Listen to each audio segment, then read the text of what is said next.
hayan llegado bien a sus hogares. Pues estaba complicado el tráfico aquí en la capital, ¿verdad? Me costó pasar bastante, casi que vengo al filo de la hora, pero ya lo importante es que estamos conectados. Por ahí estaba viendo y di algunos minutos para esperando que se incorporaran los demás, pues veo que no están conectados todos. La verdad es de que habíamos quedado en que todos nos íbamos a conectar. Sé que es viernes, sé que es fin de mes, sé que es día de ofertas en todos los lugares, hay publicidad de ofertas, pero recuérdense que al final tenemos una meta y la tenemos que cumplir. Así es que felicitaciones por este tiempo que están ocupando ustedes en sus estudios. Hoy nos fue bien, se examinaron 5 personas. De las 5 personas, todas ganaron. Eso nos da mucha satisfacción. Ellos ya están celebrando hoy, es viernes, se vale, pero nosotros tenemos que continuar con la meta. Yo quisiera también estar ahorita disfrutando del viernes, pero pues ni modo, no me toca aquí estar con ustedes y eso es lo que a nosotros nos gusta, nos apasiona, ¿verdad? La enseñanza y la transmisión de conocimientos para ustedes. Así que lo hacemos con mucho agrado y mucho entusiasmo. En la clase anterior estuvimos platicando sobre el procedimiento preparatorio y cómo llegar a este momento de la primera declaración. Muy concretamente, en la clase anterior platicamos sobre la aprehensión, cómo se da, si es orden judicial, si es orden judicial o se da por delito flagrante. Lo cierto es que hablamos en la clase anterior que la persona debe ser puesta a disposición de juez competente. Pregunta de examen privado. ¿En qué plazo los agentes deben de ponerlo a disposición? La respuesta es 6 horas. De esto hay un acto introductorio que es la prevención policial. En esa prevención policial se narran las circunstancias del tiempo, el modo, el lugar, las circunstancias de una imputación que le ayudarán al fiscal a poder reprocharle una conducta criminal a quien aprenden. Que hay un plazo establecido en la Constitución y un plazo establecido en el Código Procesal Penal para poder realizar, establece el código, el interrogatorio de una persona detenida. Eso es llevar a cabo o celebrar una audiencia de primera declaración. Y eso es que tenemos un plazo de 24 horas. Y se recuerdan que les decía que las 24 horas es el todo las 24 horas para que una persona la escuchemos en primera declaración.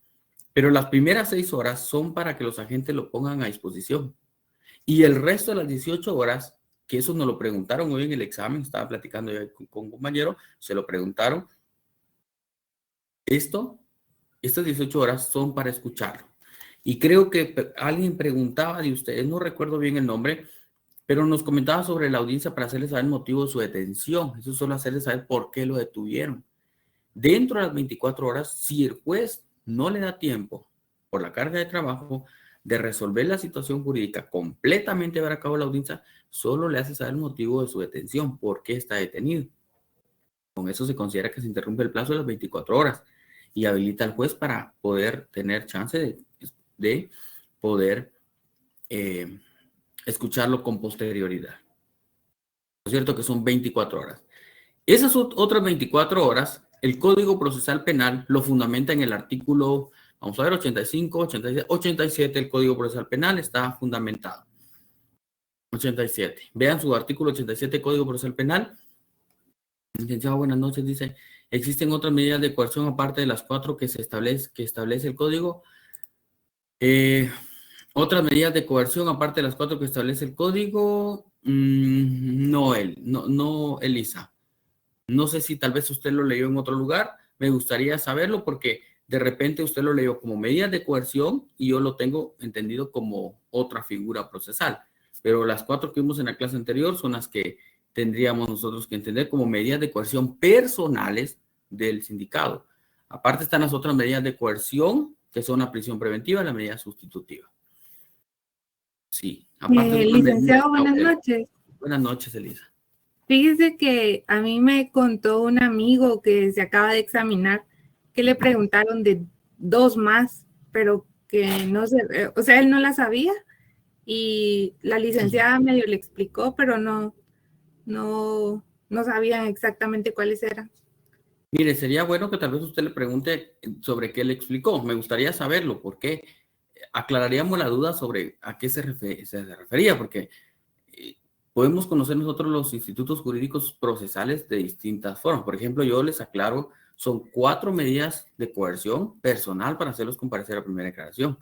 Pero dentro de la audiencia de primera declaración se dan otras 2 medidas de coerción, que son la prisión preventiva y la medida ejecutiva. Ahí hay 6. Podría tratarse de hablar de esas 6, pero el nombre o son denominadas medidas de coerción, pero estas 4 tienen una finalidad distinta. ¿Cuál es? Hacerlo comparecer a audiencia.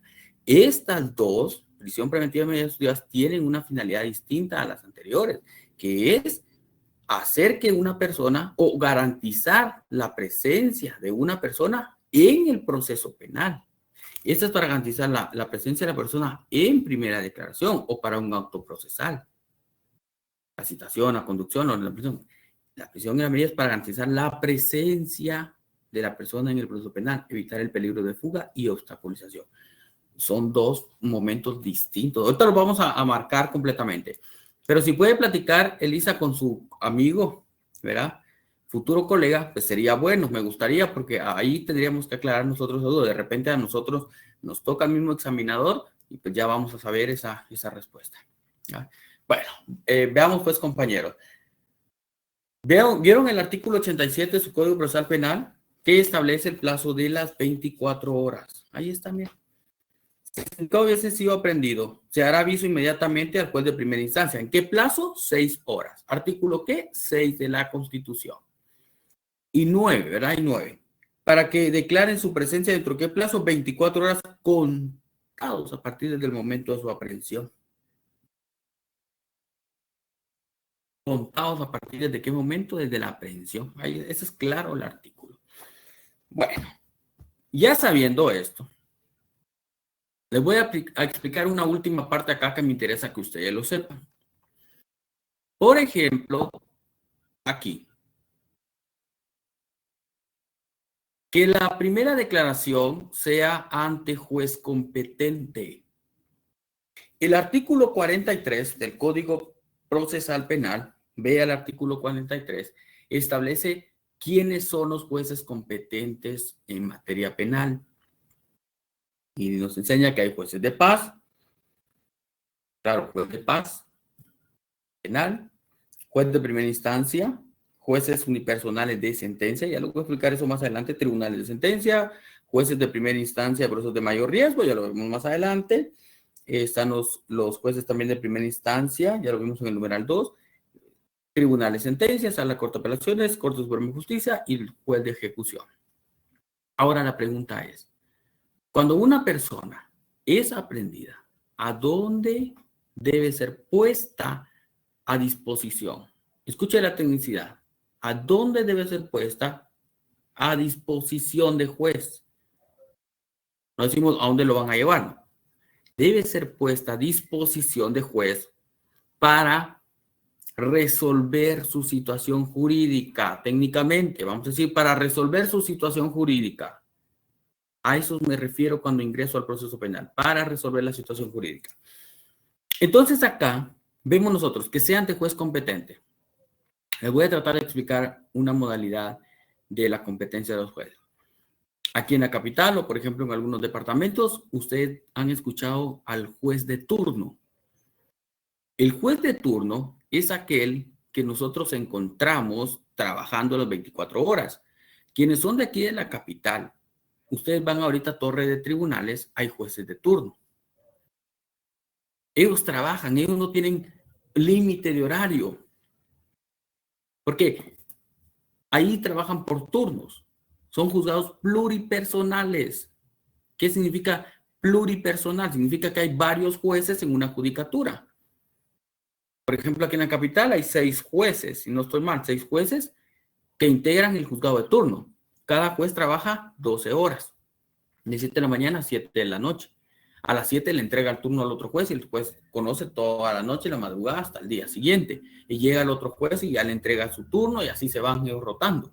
Sábado, domingo, Navidad. Yo me recuerdo, todavía trabajaba en el organismo judicial, de repente me tocó a mí trabajar una Navidad. Ahí sí, como dijeron en mi casa, Navidad sin ti, pero ni modo me tocaba trabajar. Y ahí estaba en el juzgado de turno. Pero, ¿por qué? Porque no hay descanso. Ahora, existen los jueces contralores. ¿Qué es un juez contralor? Es aquel juez designado por la Corte Suprema de Justicia en una judicatura establecida y que trabaja, por ejemplo, de 8 a 3:30. Ahí en la capital, ¿cuáles son? Bueno, en la capital, por ejemplo, en Torre de Tribunales, ustedes ven los juzgados de narcoactividad y delitos contra el ambiente, tal juez primero, segundo, tercero, cuarto, quinto, sexto, séptimo, octavo, bueno, llega hasta el último, y ellos son jueces contralores. Entonces, pero me van comprendiendo, juez de turno, pues ustedes van ahorita a un juez contralor, van, tocan la judicatura, nadie les abre, está cerrado, y está en su casa descansando. Van al juzgado de turno, está abierto. Pasa adelante, ¿qué le podemos ayudar? ¿Qué le podemos servir? Me van comprendiendo las judicaturas. Y aparte está el juez de paz. Pero ahorita vamos a hablar del juez de paz. El juzgado de turno, todos diremos, ¿y qué hace trabajando? ¿Qué trabaja? Bueno, lo que trabaja son los casos de delitos flagrantes. ¿Qué es un delito flagrante? Aprenden a una persona ahorita. Ahorita que nosotros estamos recibiendo clase, alguien está cometiendo un crimen. Y esa persona está siendo aprendida. Cuando son las 20 horas, la policía lo aprende. ¿A dónde lo va a llevar? Al juzgado de turno. ¿Y por qué no lo lleva al juzgado contralor? Los de torre, está cerrada la torre ya. Entonces, ¿quién debe conocer? El juzgado de turno. Y el juzgado de turno tiene una competencia específica para conocer solo primeras declaraciones. Ahora quiero que comprendan esto. El juez de turno conoce ahorita todos los días, desde la mañana hasta la noche, sábado, domingo, todo. Primera declaración. La audiencia que vamos a ver ahora. Liga proceso penal a la persona. La liga proceso penal. Se dicta autoprocesamiento en contra del sindicado Carlos por el delito de robo. Sujeto a proceso penal. Usted deberá continuar su proceso penal y quedará a disposición, dice el juez de turno, a el juzgado segundo, el juzgado tercero, el juzgado cuarto, el quinto contralor. Quiero que comprendan algo. El juez de turno conoce, como se dice, a prevención los procesos. Solo primeras declaraciones, resuelve situaciones jurídicas. Si lo liga a proceso penal, lo remite a otra judicatura de un juez contralor para que este juez contralor continúe el proceso penal. ¿Qué es lo que hace el juzgado de turno? Tiene que agendarle la próxima audiencia, que sería la etapa intermedia, entre el horario del juez contralor, de 8 a 3:30.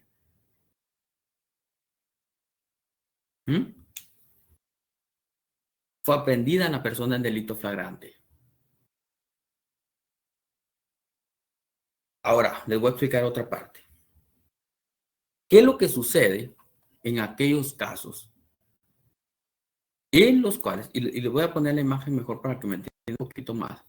¿Qué es lo que sucede en aquellos casos en los cuales un juez contralor dicta una orden de aprehensión en contra de una persona X, emite una orden de detención, una orden de aprehensión? ¿Se recuerdan la aprehensión que vimos en la clase anterior? Los agentes de la Policía Nacional Civil tienen que hacerla efectiva cuando, digamos, encuentren a la persona y digamos que la van a encontrar hoy. ¿Qué horario es? Son las 2 horas. Entonces, si ustedes se dan cuenta acá, un juez está ordenando la detención y el juez dice lo siguiente. Vean ahí el diligenciamiento.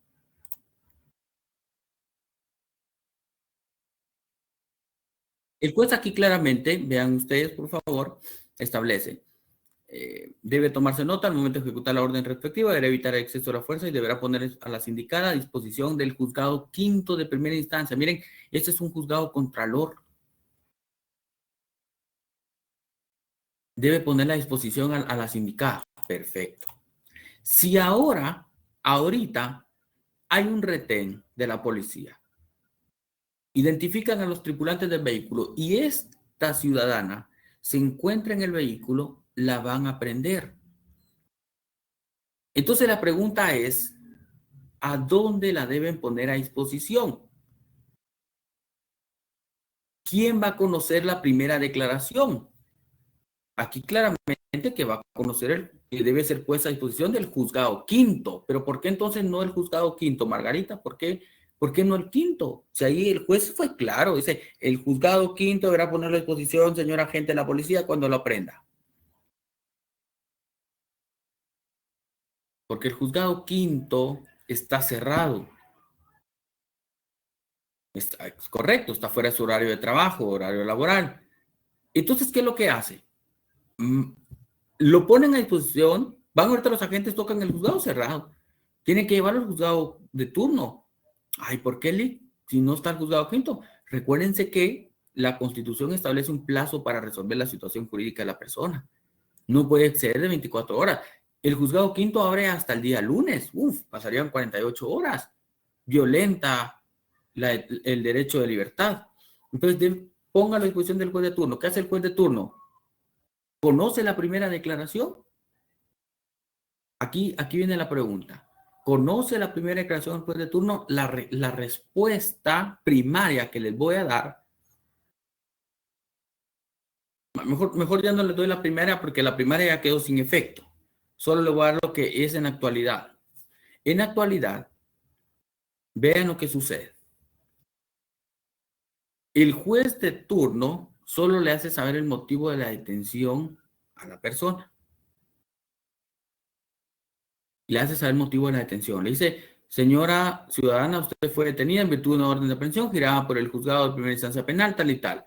Por lo tanto, este órgano jurisdiccional no tiene la carpeta de investigación ni la carpeta judicial. Usted va a ser puesta a disposición el día lunes a primera hora, pero ya le hizo saber el motivo de su detención, ya le interrumpió el plazo de las 24 horas. El día lunes, por la mañana, como dice Margarita, debe remitir el expediente al juez contralor, juez quinto, junto con la persona detenida, para que ahí resuelva la situación jurídica. Entonces, cuando es de órdenes de aprehensión, no conoce el juzgado de turno. Debe hacerle saber si el motivo por qué lo detuvieron, en virtud de una orden de aprehensión, y remitirlo a la primera hora laborable del día siguiente, laborable. En estos casos, si fuese flagrancia, con las manos en la masa, pues ahí sí resuelve primera declaración y remite al expediente, pero ya resuelta la primera declaración. Pero me estén siguiendo. ¿Qué es lo que sucede en actualidad? A partir del año anterior, 2020, la Corte Suprema de Justicia hace lo siguiente. Ve que el juez de turno conoce únicamente a prevención cuando ya un juez contralor ha emitido una orden de aprehensión, le hace saber el motivo de su detención y lo remite el día lunes. ¿Qué era lo que pasaba, por ejemplo, el día lunes o cualquier otro día? Llegaba el expediente y la persona detenida. Y el juez contralor veía y decía, pero yo no puedo resolver la situación jurídica de ellos hoy, porque hoy yo ya tengo una agenda de audiencias y hoy tengo que 15 audiencias. ¿En qué momento voy a escuchar a esta persona en primera declaración? Bueno, vamos a hacer un espacio. Reprogramamos la audiencia de primera declaración y la vamos a programar para la siguiente semana. Es un ejemplo. O para el día siguiente. Y la persona debía permanecer ahí en espera de su audiencia. Ahora, ¿qué es lo que hizo la Corte? Le da la ampliación al juzgado de turno y le dice, juzgado de turno, cuando personas sean aprehendidas en horario inhábil, van a ser puestas a disposición de su judicatura, el juez de turno, como siempre, lo normal. Pero ahora usted ya no solo va a hacer saber el motivo de su detención. Por ejemplo, ahorita, aprenden a esta persona, la ponen en posición del juzgado de turno, le hace saber el motivo de su detención. El día lunes ya no la remite al juez contralor. La Corte ahora ya le dio la facultad al juzgado de turno para que el juzgado de turno, en vez de remitir el expediente al juez contralor, le diga, señor juez contralor, mándeme el expediente. Envíemelo. Yo voy a resolver la situación jurídica de esta persona, puesta a disposición de esta judicatura. Si se lo mando, posiblemente se va a tardar más allá en el juez contralor. De una vez se lo resuelvo. Y conocemos esas audiencias ahora en el juzgado de turno. Espero me hayan comprendido esto, porque esto es lo que está sucediendo ahora en la práctica. Los juzgados de turno los hay, por ejemplo, Escuintla, juzgados de turno hay en Misco, Villanueva, hay en Quetzaltenango, hay juzgados de turno. Y cuando conoce el juez de paz. El juez de paz va a conocer en los lugares donde no exista juzgado de turno, donde sea un horario inhábil que el juzgado de primera instancia no pueda conocer, o cuando sea un día, por ejemplo, festivo, la feria de la localidad, ahí todo no se trabaja, pero el juez de paz trabaja, el juez de paz tiene que trabajar siempre, siempre. Miren lo que establece el artículo 44 de su Código Procesal Penal, artículo 44, compañeros, 44. Vean lo que establece en el 44, dice, los jueces de paz tendrán las siguientes atribuciones. Vayas hasta la literal C. ¿Qué establece? Dice, escuche la literal C. Conocerán a prevención, miren, a prevención, técnicamente, a prevención. En los lugares donde no hubiese juzgado o no hubiera juzgado primera instancia, no hay juez de primera instancia. O bien, se encontrará cerrado por cuestiones de horario. Miren, 2. 3. O por cualquier otra causa, en los casos de delitos sancionados con penas mayores a 5 años. Otras causas, una fiesta de la localidad. Ahí está la pregunta. ¿Y eso es de examen? Claro que eso es de examen. Ya se van a recordar. Cuando ustedes ya estén próximos a evaluar, si soliciten su simulacro de examen, yo los voy a evaluar en ese simulacro y ya se recordarán de esto, yo se los voy a preguntar. Esto es lo que ustedes tienen que saber. ¿Mm? Bueno, entonces, y yo siempre les cuento a ustedes anécdotas y les digo, me recuerdo que mi cliente en una oportunidad lo aprendieron. Y ya saben ustedes, cuando detienen a una persona, la familia empieza, así que yo digo, como locos. O sea, llevaron a mi hermano y lo empiezan a llamar a uno, a que es el abogado de confianza. Lick, mire, se llevaron aprendido a mi hermano, puede irse ahorita a los juzgados. Mire, ¿a qué hora lo aprendieron? Ahorita se lo están llevando, Lick. Ahorita. Pero ahorita me dicen, ahorita en este momento, sí, Lick, en este momento dice que lo van a llevar al juzgado, ahí de la torre de tribunales. Lick, puede irse. Pero ya, Lick, por favor, ya, deje todo lo que está haciendo. Ahora, si yo les digo a ustedes eso, yo soy el familiar de la persona detenida, les digo, abogada Gabriela, váyase ahorita para Torre de Tribunales, porque ahorita lo están llevando para allá. ¿Usted se va para Torre de Tribunales corriendo? Empiecen entonces a razonar. Vamos, abogada Gabriela. ¿Se va inmediatamente o espera y dice, no, tranquilos? ¿Qué es lo que estaba haciendo yo una vez? Se los cuento a ustedes almorzando. Ahorita lo aprendieron, se lo llevan. Va, está bien, ahorita voy. ¿Qué es lo que hice? Seguí almorzando tranquilo. Como dicen, me tomé mi hora de almuerzo. Ay, no, Licky, no, la persona fue detenida. Sí, pero ¿por qué creen que me tomé mi hora de almuerzo? Y después me fui tranquilo. Ya pasé comprándome ahí una guapura. ¿Por qué creen que hice eso? Ay, Licky, usted no le importó su cliente. No, no fue eso. ¿Por qué creen? Vamos a ver, ¿por qué creen? ¿Fui dejado o por qué creen que lo hice?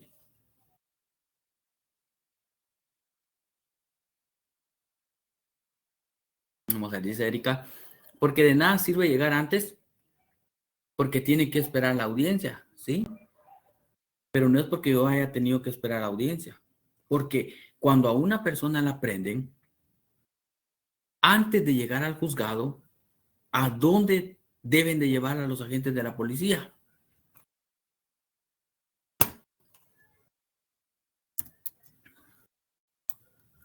A la oficina de consignaciones de la comisaría o de donde estén. ¿Para qué? Para ficharlo. ¿Cuántas horas tienen entonces, abogados? ¿Cuántas horas tienen antes de llegar al juzgado a pedir la prevención policial? Vaya, 6 horas. Entonces ahora ustedes saben que no van a salir corriendo como locos atrás del sindicato. Ay, quebrándose la cabeza. Y cuando lleguen al juzgado, mire, vengo a defender al señor Carlos Pérez. Mire, Lick, aquí no hay ningún Carlos Pérez. ¿Cuándo lo aprendieron? Hace una hora. Ay, Dios, Lick, le van a decir, espérese, que lo traigan. Los agentes se toman las 6 horas. Se los prometo. 6 horas se toman ellos. No, no los van a hacer correr, ¿verdad? No los van a hacer correr. Bueno, compañeros, espero me estén comprendiendo. Eso es lo práctico que ustedes tienen que saber. Vamos entonces. Miren hasta dónde vamos ahora. Avancemos, pues. Avancemos porque si no, no vamos acá. Pasadas las 6 horas, entonces ahora nosotros sí ya vamos a llegar al juzgado. Ahí nos van a decir, mira, Lick, tenemos 18 horas para resolver la situación jurídica. Quedó agendada la audiencia. Si la prenden ahorita, imagínense ahorita. 8, 9, 10, 11, 12, 1, 2 de la madrugada. A las 2 de la madrugada usted va a ir a traer su prevención policial. Lick, se la vamos a agendar a las 4 de la madrugada. 2, miren, 3, 4, a las 4 de la madrugada. No, Lick, no da tiempo a las 4. A las 6 de la mañana se la vamos a agendar. Ah, la gran, ahí pasa uno, miren, toda la noche velando. Lo cierto es que ahora nos vamos a esta audiencia que ustedes ven aquí, a esta sala de audiencias. Ya vamos a pasar a la sala de audiencias, ya está el Ministerio Público, aquí está el sindicato, todos estamos constituidos, abogado defensor, el asistente de audiencias, si hay querellante, ya lo vamos a hablar. Entramos a la sala de audiencias, perfecto. ¿Qué sucede en esa sala de audiencias? Y aquí arranca la audiencia, miren de primera declaración. ¿Qué es lo que hace el juez cuando llega? El juez, paso 1, ustedes tienen ahí su material. Si ya lo tienen impreso, pueden guiarse. Si no, pues aquí yo les he extraído ese material y se los he ido colocando acá. ¿Qué es lo que hace el juez? El juez se constituye en la sala de audiencias y revisa la carpeta judicial. Eso es un protocolo. El juez llega caminando, se sienta. Cuando el juez entra, todos nos levantamos. El juez da su ingreso, se sienta y nos dice, pueden sentarse, y nos sentamos. Ese es un protocolo. Ahora, el juez se constituye en la sala de audiencias. El juez dice, bueno, nos encontramos constituidos en esta sala de audiencias del juzgado de primera instancia penal, narcoactividad y delitos contra el ambiente de turno en la ciudad capital, para llevar a cabo audiencia de primera declaración dentro de la carpeta judicial 01071-2018-305. ¿Verdad? Dentro del cual se encuentra como sindicado el señor Carlos Pérez. Para el efecto, verificaré, cuando son las 3:25, 3 horas con 25 minutos de la madrugada. Verificaré la presencia de los sujetos procesales, dice el juez. Y entonces empieza aquí, ya viene el siguiente paso. ¿Bien? El juez verifica la presencia de las partes. Se encuentra el sindicado, señor Carlos, sí, presente. El abogado defensor, honorable juez, presente. Representante del Ministerio Público, su señoría, presente. El querellante, ¿hay querellante? No, ninguno. Bueno, digamos. Agraviado, no lo está, señor juez, dice el Ministerio Público, yo lo represento. Muy bien. Las partes deben acreditar su calidad ante juez. Si somos abogados, ¿cómo vamos a acreditar nuestra calidad ante juez? Si somos abogados, ¿cómo acreditamos nuestra calidad? Nuestra calidad, ¿cómo? Con el carnet de colegiado. Con el carnet de colegiado. Ya ustedes van a tener ahí su carnet de colegiado, así bonito, doradito. Miren qué bendición. Qué bendición. Qué bendición. Denme un segundo.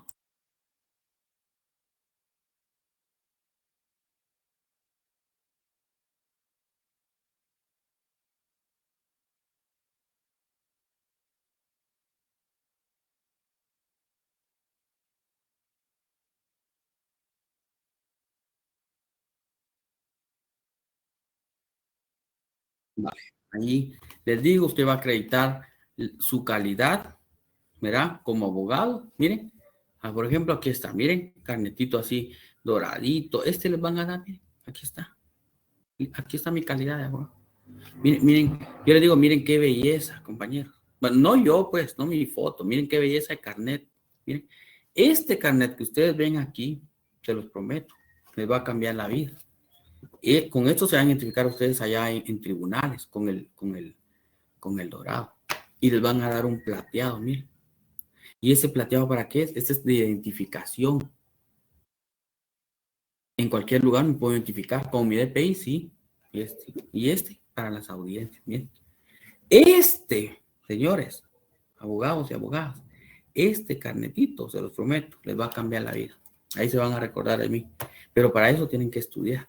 ¿Ya? Así que sigamos. Sin eso usted no puede estar en esta audiencia. Ah, se me olvidó. Lo siento. Abogado no puede actuar. Bueno, vamos pues. Vamos ahora. Después de esta pequeña motivación. Ya van a tener el de ustedes. Miren, hasta van a dormir con él el primer día. Ya lo van a ver. Bueno. Entonces, el juez revisa la presencia de todos. Luego de eso, el juez hace las advertencias preliminares. ¿Qué advertencias preliminares? Artículo 81, Código Procesal Penal. Vamos al 81, pues. 81. 81. 81. ¿Qué es lo que establece el 81? Arriba, declaración del sindicado. Perfecto. ¿Qué es lo que establece el 81? Advertencias preliminares. ¿Cuáles son esas advertencias preliminares? Les sigo explicando. Artículo 81. Usted siga la lectura de su artículo porque va a ir marcando. Y luego la presentación pues ya se la voy a mandar a usted. Pero vean las advertencias preliminares. Dice, al iniciar la audiencia oral. Escuche esto, oral. El juez explicará al sindicado. Eso es lo primero. Escuche, explicará. Y aquí en la presentación les he colocado, miren, en guía explicará al sindicado. Subraye, por favor, con su lapicero, explicará. Esa palabra explicará. El juez explicará al sindicado, dice. Con palabras sencillas y claras. El objeto y forma en que se desarrollará el acto procesal, es decir, la audiencia. Vean lo siguiente. De la misma manera, ley que dice informará. Subraye con su lapicero, informará. Le informará los derechos fundamentales que le asisten. Derechos fundamentales que le asisten. ¿Cuáles son esos derechos fundamentales que le asisten a una persona cuando es detenida? Abogados, vamos a ver. ¿Cuáles son esos derechos? Mencióname por lo menos un derecho. Vamos, por lo menos un derecho. Bien.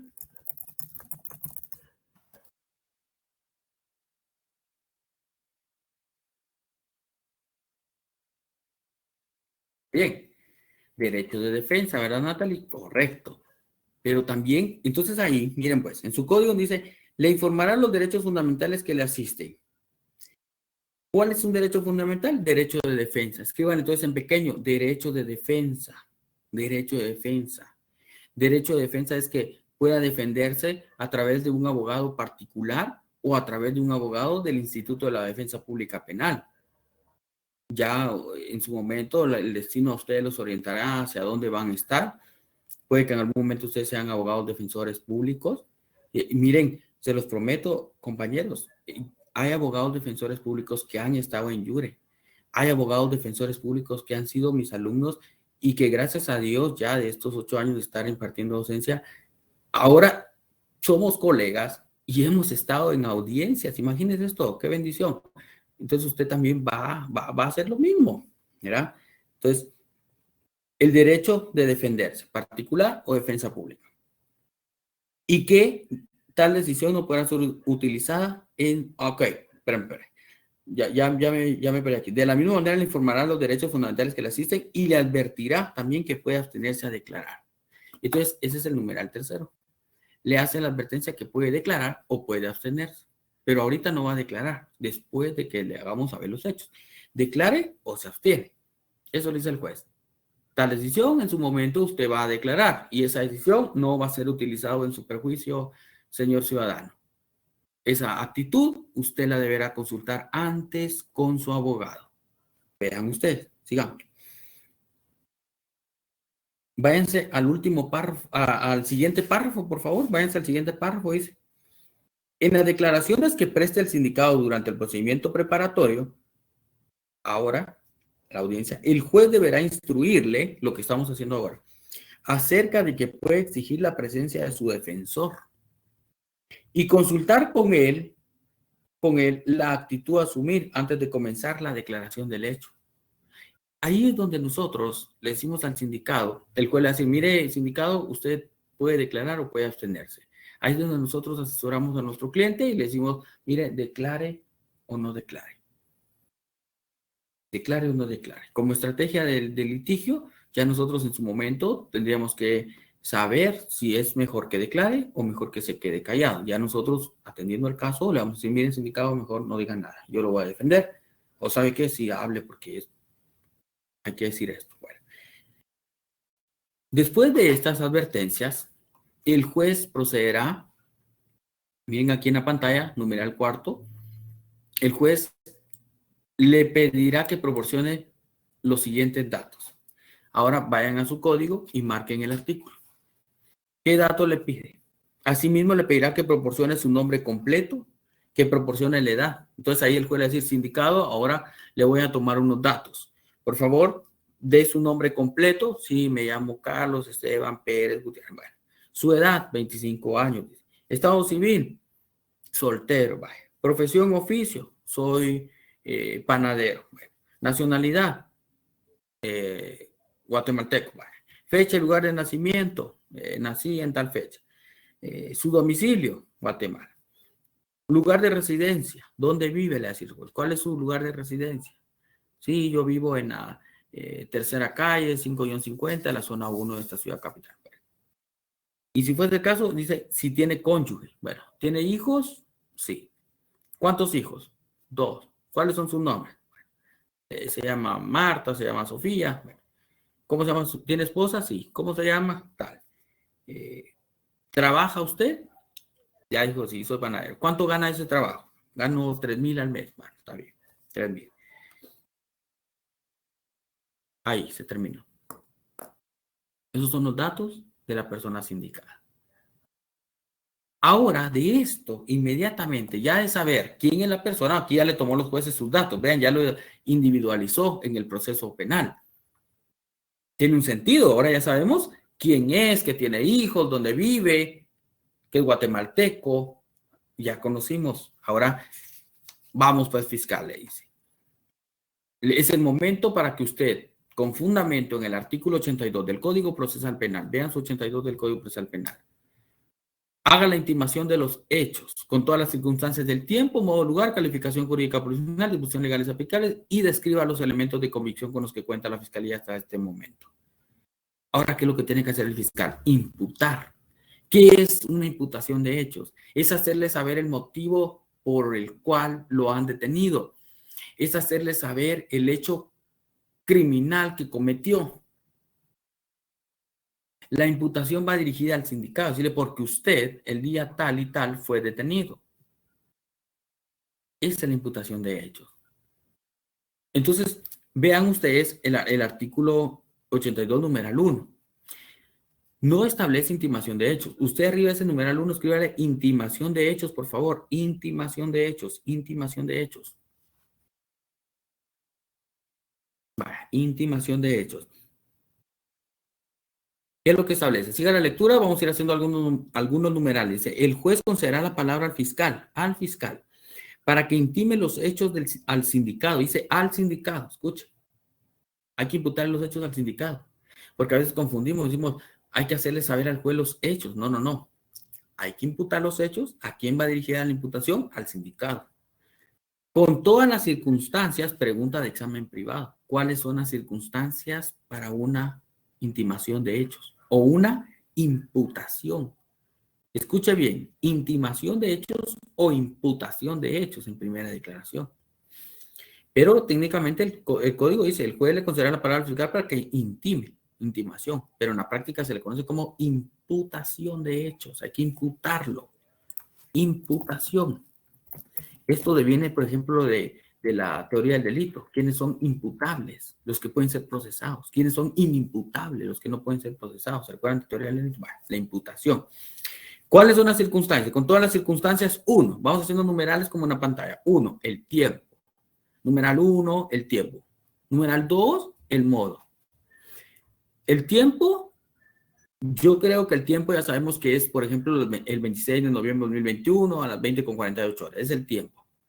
El modo es cómo se hacen las cosas. El modo es cómo se cometió el crimen. Pues el modo. Cuando usted, por ejemplo, está tomando café, lo sirve en una taza, ¿de qué modo toma la taza? ¿Será que con la mano izquierda, con la mano derecha, lo agarra de la orejita? Si la taza tiene orejita, la agarra. Por ejemplo, de repente a mí no me gusta agarrarla de las orejitas. ¿De qué modo hace las cosas? ¿De qué modo? De este modo lo dicen alguna vez. Bueno, ese es el modo. ¿Cómo se dio el lugar donde se cometió el delito? ¿Se recuerdan el artículo 19 y 20? ¿Dónde se cometió el delito? Bueno, calificación jurídica provisional número 4. Que esos hechos, hay una calificación jurídica provisional. ¿Qué es una calificación jurídica? Robo, homicidio, hurto, estafa. Calificación jurídica provisional.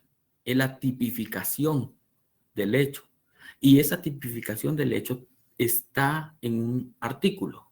Y ese es el numeral 5, disposiciones legales aplicables. Por ejemplo, ahorita vamos a ver nosotros que vamos a imputar un robo. Entonces decimos que la conducta encuadra en la calificación jurídica provisional del delito de robo. Número 5, disposición legal. Fundamentado en el artículo 251 del Código Penal. Fundamentado en el artículo 51 de la Ley contra la Narcoactividad. Fundamentado en el artículo, ¿qué les diré? 32 de la Ley de Armas y Municiones. Y así vamos haciendo fundamentación. 6. Descripción de los elementos de convicción existentes. Recuerden ustedes que los elementos de convicción son los elementos primarios del delito, lo que le da la orientación material al juez para poder considerar que se ha cometido un hecho delictuoso. Un elemento de convicción es, por ejemplo, lo encontrado en una investigación preliminar.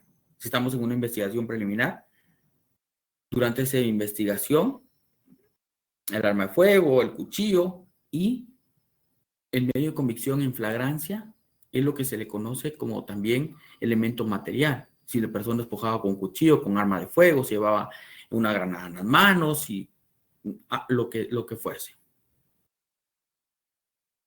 Lo que nosotros conocemos en la doctrina como prueba indiciaria, ¿se recuerdan la prueba indiciaria? Son estos, los indicios, lo inicial. Esa es prueba indiciaria. Lo que acá le llamamos elementos de convicción. No vamos a decir elementos de prueba con los que cuentan, no, elementos de convicción. De convicción. Bueno, esa es la intimación de hechos. Pero ahora la pregunta sería, ya en lo práctico, ¿cómo haríamos la intimación de los hechos? Recuerden cuántas circunstancias son. Pregunta de examen, 6 circunstancias. No les puede faltar una. ¿Cuántas son? 6 circunstancias, compañeros, abogados, 6 circunstancias. Tiempo, 1. 2, modo. 3, lugar. 4, calificación jurídica penal. 5, disposiciones legales aplicables. 6, descripción de los elementos de convicción. Si al fiscal en su intimación de hechos le hace falta el tiempo del delito, no hay una imputación objetiva. Y la imputación que no sea objetiva tendrá como consecuencia la declaratoria de una libertad inmediata del sindicado, porque no se cumplen los presupuestos de una imputación. Es decir, ya vamos a hablar de la falta de mérito. Ok, vamos entonces. ¿Quién se apunta para hacer la hora de fiscal? Vamos, abogados. ¿Quién se apunta ahora para hacer la de fiscal y hacer la imputación de hechos?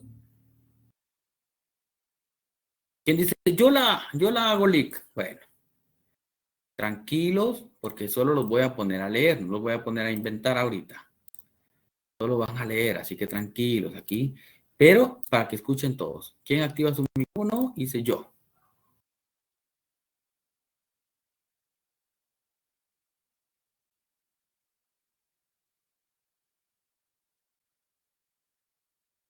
Vamos entonces, le encendamos el micrófono. Erika. Ya. Entonces el juez, ¿qué es lo que le va a decir al fiscal? Fiscal se le concede la palabra. Fiscal se le concede la palabra para que en este momento realice la intimación de hechos con fundamento en el artículo 82 del Código Procesal Penal. Por favor, sea claro, ¿verdad?, en las palabras que le expresa el sindicado. Vamos, fiscal. Muy bien.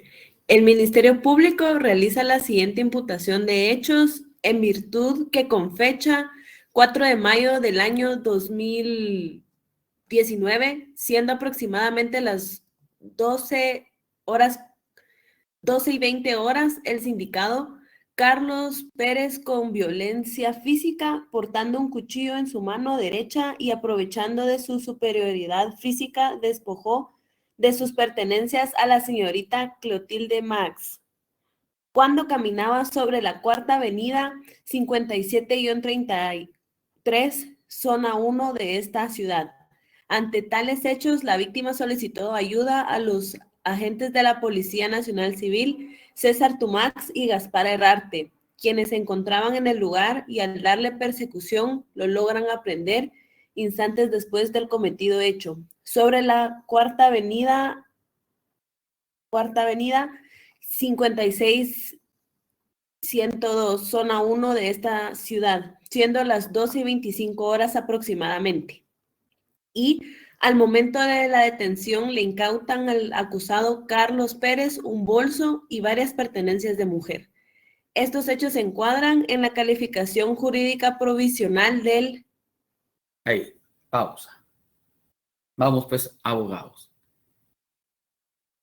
Pausa, Erika. Abogados, se dieron cuenta acá, ya hemos pasado las circunstancias de el tiempo. Dice que la persona aquí, miren, aquí se dio el tiempo.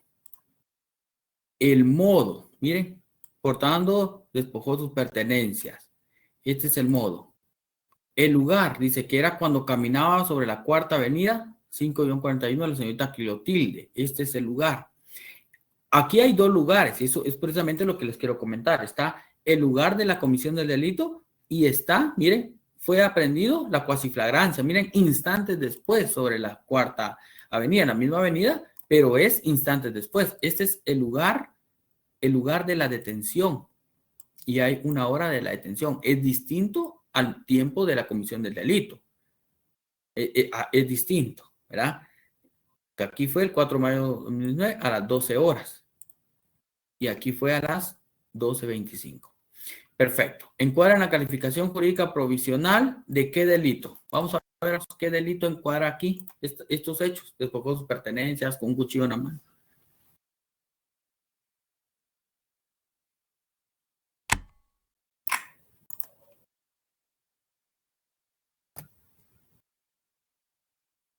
¿En dónde encuadra?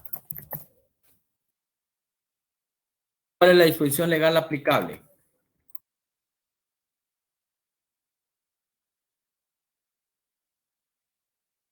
Ahí es. Vamos a ver. Sigamos, Erika. Veamos.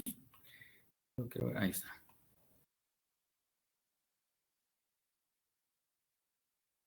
Vamos, Erika. Estos hechos, continúa la imputación. Estos hechos se encuadran en la calificación jurídica provisional del delito de robo agravado, establecido en el artículo 252 del Código Penal. Bueno, ahí está. Vean su artículo 252, pues ahí está el robo que dice agravado. Es robo agravado cuando se cometiere empleando arma. El delincuente llevar arma. ¿Ah? Bueno, ahí está entonces. ¿Qué nos falta? Siga por favor, Erika. Esta fiscalía cuenta con los siguientes medios de convicción. Diga. Esta fiscalía cuenta con los siguientes medios de convicción. Tenemos el acta ministerial de declaración de la víctima, el acta ministerial de declaración del agente de la Policía Nacional Civil, el álbum fotográfico de la evidencia incautada, el álbum fotográfico del lugar del delito, el álbum fotográfico del arma utilizada para la comisión del delito y la prevención policial. Miren, ahí está. Esa es una imputación de hechos. Así, esa es una imputación de hechos. ¿Cómo sintió la imputación de hechos? Erika, ¿complicado? No mucho. No mucho. ¿Qué es lo que tienen que recordar ustedes?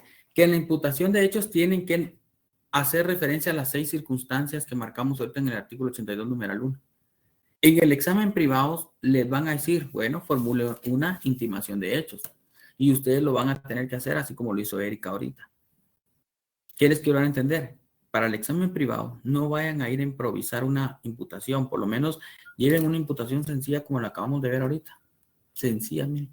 No olviden el tiempo, el modo, lugar, calificación jurídica provisional, discusión legal aplicable y el método de convicción.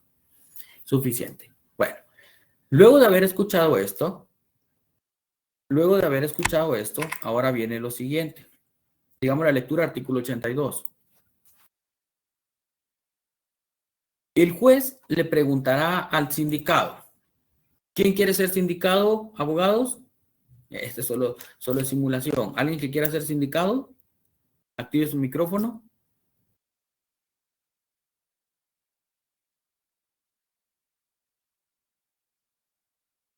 ¿Alguien que quiera ser sindicado? Vamos, participemos. Esto nos va a servir de ejercicio.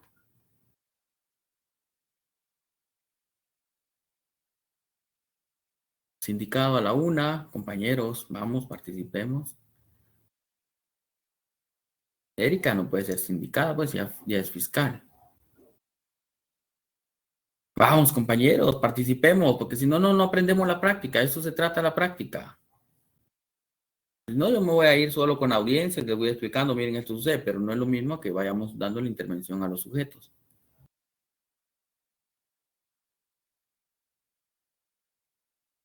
Va, ¿quién más? Nadie, muchachos.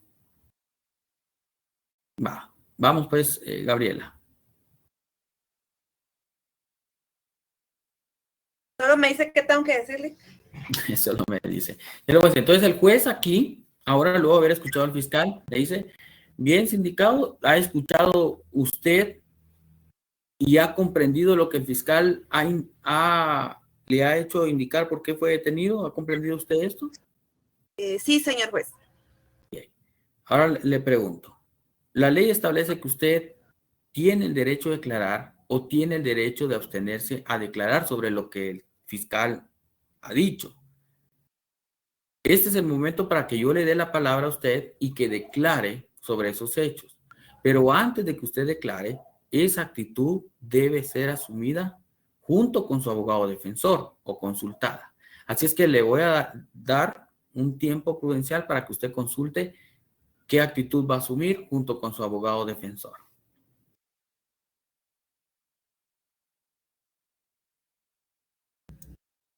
Bien, sindicado, le pregunto entonces, ¿desea declarar en esta audiencia o se abstiene? Me abstengo, señor juez. Bien, la ley, muy bien, gracias, ya anotamos acá. La ley establece que si usted se abstiene de declarar, esas circunstancias no podrán ser utilizadas en su perjuicio y el proceso penal continuará. En tal sentido, ahora le corro audiencia al Ministerio Público para que pueda expresar la necesidad de ligar a proceso penal al imputado. Y ahora, aquí viene. Vean cómo nos fuimos. ¿Por qué? Porque Gabriela dijo, no quiero declarar. Como no hay declaración, nos vamos al autoprocesamiento. Pero antes de llegar al autoprocesamiento, vamos a hacer ahora el simulacro que sí va a declarar. Ok. Cuando el sindicado, aquí les voy a explicar ya esto, cuando el sindicado no declara, hacemos lo que sucedió ahorita, nos vamos directamente al autoprocesamiento. Cuando el sindicado dice, sí voy a declarar, bueno, el juez le da la palabra para que lo haga libremente. En la declaración libre, ¿dónde está? Artículo 82, numeral segundo. Si el sindicado acepta declarar, el juez le dará tiempo para que lo haga libremente. Anote ahí, declaración libre. Esa declaración libre, el juez antes de declarar, lo debe amonestar. Si Gabriela hubiese dicho, sí, voy a declarar, ok, entonces la ley establece que lo tengo que amonestar, dice el juez, para que usted se conduzca con la verdad. El sindicado, en sus declaraciones, pregunta de examen privado, va a ser ¿qué? Amonestado. ¿Cuál es el fundamento? Artículo 85 del Código Procesal Penal. 85, vea el 85, ¿qué es lo que establece? Claro, el título, el epígrafe es confuso, dice métodos prohibidos de declaración. El sindicado no será protestado. Se protestan los testigos. sino simplemente amonestado. ¿Ok? Simplemente amonestado. Condúzcase con la verdad, por favor, por favor, sindicado, en su declaración. Y empieza a declarar al sindicado. Yo, el día tal y tal, andaba caminando, señor juez, pues yo no despojé su pertenencia a nadie, el cuchillo yo no lo llevaba, empieza a declarar. Cuando termina su declaración, es el momento, sigamos el artículo 82, ahora el numeral tercero. 82, numeral tercero. Después de la declaración del sindicado, el sindicado puede ser sometido a interrogatorio legal del fiscal y del defensor. Acá le vamos a hacer preguntas.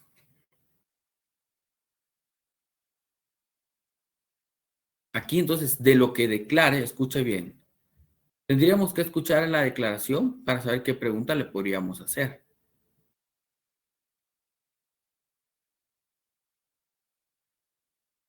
Para saber.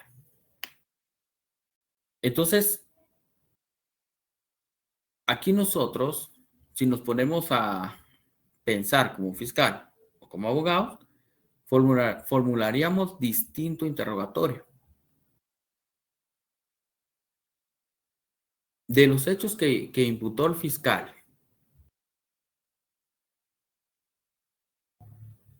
podríamos formular interrogatorio, por ejemplo, si el sindicado dice, no, señor juez, yo únicamente iba caminando cuando sentí de repente los agentes de la Policía Nacional Civil me aprendieron, yo iba caminando y me aprendieron. Cuando a mí me aprendieron, yo les dije, yo no, ¿qué pasó? Y me dijeron, te callás. Y me empezaron a agredir. Cuando me agreden, me ponen los grietes, me suben a la autopatrulla y me traen. Y de ahí formularíamos, porque a veces así son los interrogatorios. Miren. Si hay interrogatorio, se le dirige. El sindicado puede abstenerse a responder. Puede decir, me abstengo, señor juez. No puede ser coaccionado ni obligado a responder, porque es parte de la declaración. Bien, después de eso, entonces, aunque declare o no declare, la audiencia continúa y nos vamos al auto de procesamiento. Autoprocesamiento. ¿Qué es el autoprocesamiento? Artículo 4, del numeral cuarto del artículo 82 dice, el juez concederá la palabra al fiscal y defensor para que demuestren y argumenten sobre la posibilidad de ligar a proceso al sindicado, debiendo resolver inmediatamente. Ahí mismo resuelve en audiencia. Entonces ahora le va a dar la palabra nuevamente ¿a quién? Al fiscal. ¿Para qué? Para que realice un argumento sobre la necesidad. Mire ahí el artículo numeral cuarto, sobre la posibilidad de ligar a proceso penal. Cuando el fiscal solicita que se ligue a proceso penal, el juez resuelve en un auto de procesamiento. Escuche entonces. Auto de procesamiento. Aquí vienen ya las circunstancias nuevamente. ¿Y aquí qué dice el fiscal? Bueno, el fiscal, ¿qué es lo que dice en este momento? Que es lo que a veces nos causa duda. El fiscal dice otra vez esta parte. Le hace saber al juez otra vez las circunstancias de los hechos. Solo que ahora lo hace un poquito ya más. Miren, la ley no establece de qué forma se tiene que dar el argumento para pedirle al juez que lo ligue a proceso penal.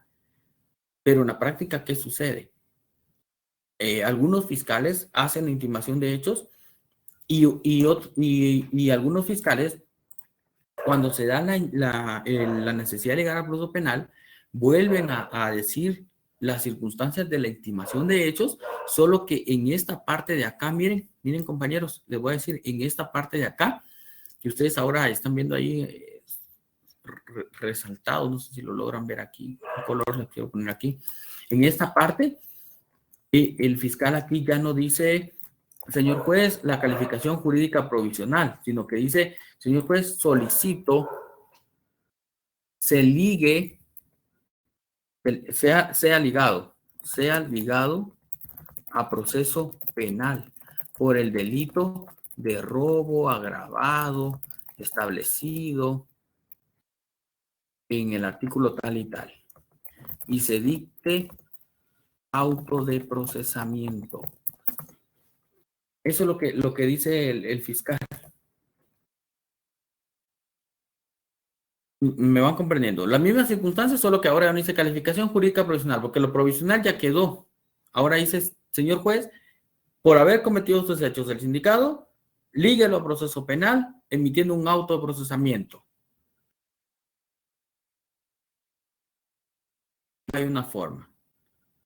A los otros fiscales, lo que hacemos es decir parte de lo ya imputado, más sumarle, por ejemplo, cómo se violentó, cómo se lesiona el verbo rector, porque en la intimación de hechos no escuchamos cómo se lesionó el verbo rector, por qué se debe considerar una conducta típica, una acción delictuosa. Eso no lo mencionamos allá. Pero aquí es donde nosotros más lo vamos relacionando. Aquí, por ejemplo, allá no mencionamos la autoría como forma de participación en el delito, el artículo 36, numeral 1, numeral 3, que es lo que establece. Allá en la imputación nos explicamos, señor juez, estos hechos deben considerarse como delito consumado. El artículo 3 establece las circunstancias que deben ser imputables, la intencionalidad. Aquí sí lo podemos argumentar, pero la ley tampoco lo establece, pero es parte de una estrategia. Yo se lo digo a ustedes para que vayan orientándose sobre estas diferencias. La ley no establece cómo se va a pedir que sea ligado a proceso penal. Ahí ustedes lo ven en el numeral 4, no lo dice. Bueno, lo cierto es que aquí el fiscal, ¿qué es lo que va a pedir?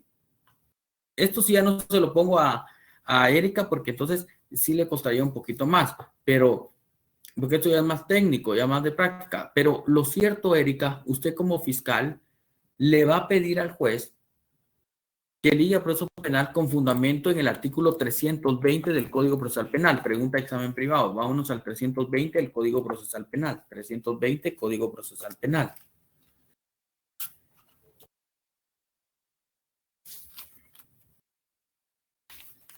...320 Código Procesal Penal, compañeros. Vamos, ¿qué establece? Auto de procesamiento, miren, auto de procesamiento. Y Erika dice, aquí ya no hay medidas de coerción. Todavía no, Erika, no hemos llegado a las medidas de coerción. Pero ahorita vamos a llegar, solo dice, miren, autoprocesamiento, dice, inmediatamente dictado el auto de prisión preventiva, medida sustitutiva, el juez que controla la investigación en base al requerimiento del fiscal, con base al requerimiento emitirá autoprocesamiento. Pausa. No, yo no quiero confundirlos acá. Por eso les voy a explicar esto. Aquí el código refiere que el autoprocesamiento debe ser inmediatamente luego de dictado la autoprisión preventiva o medida sustitutiva. Y no es así. En la práctica no refiere así. En la práctica primero se da el autoprocesamiento y luego discutimos medidas de coerción. El autoprocesamiento es el medio por el cual se liga a proceso penal a una persona. La medida de coerción es para sujetarlo al proceso penal, para hacerlo para garantizar la presencia. Así es que, ¿qué es primero? El autoprocesamiento. ¿Qué es el auto de procesamiento? Ya le vamos a encontrar la lógica a esto. Escriba pues, auto de procesamiento. Así de maneras fáciles se lo voy a decir. Es el medio por el cual, escriba así, se liga a proceso penal a un sindicado. Escríbalo así. Es el medio, vamos a ver. Ahí se lo voy poniendo en el chat. Miren, es el medio por el cual se liga a proceso penal a un sindicado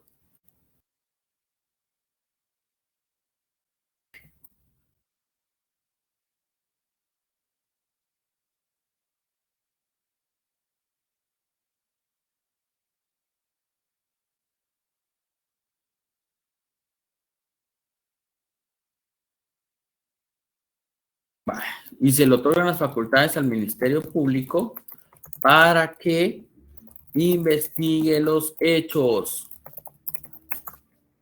Ahí se los he colocado. Si me preguntan en el examen, ¿qué es el auto de procesamiento? ¿Qué voy a responder yo, compañeros? Es el medio por el cual se liga a proceso penal al sindicado y se le otorgan las facultades al Ministerio Público para que investigue los hechos. Entonces, si hablamos de que una persona queda ligada a proceso penal, es porque existe un autoprocesamiento. Ahora les digo, cuando se dicta un auto de procesamiento, el autoprocesamiento tiene un efecto. El efecto es ligar a proceso al sindicado. Ese es el efecto. Se dicta autoprocesamiento, ¿cuál es el efecto? Queda ligado a proceso penal. Miren qué sencillo. Artículo 320. Artículo 321. Vea el 321 que establece ahora. Los requisitos del auto de procesamiento. Vea el 322 que establece. Efectos del auto de procesamiento. Vea entonces, lea el efecto del autoprocesamiento 322 numeral 1 que establece. Dice, ¿cuál es el efecto? Ligar a proceso a la persona en contra quien se emita. Marque ahí, subraye, ligar a proceso a la persona en contra quien se emite. Ese es un efecto del autoprocesamiento. Pregunta examen privado. Entonces, ¿qué es primero? Como dicen, ¿qué es primero? ¿El huevo o la gallina? Aquí yo les digo, ¿qué es primero? ¿El autoprocesamiento o ligarlo a proceso? ¿Qué es primero? ¿Autoprocesamiento o ligarlo a proceso? ¿O qué es principal y qué es accesorio? ¿Qué es lo principal? ¿Autoprocesamiento o ligarlo a proceso? ¿Qué es principal para ustedes ahora que hemos visto esto?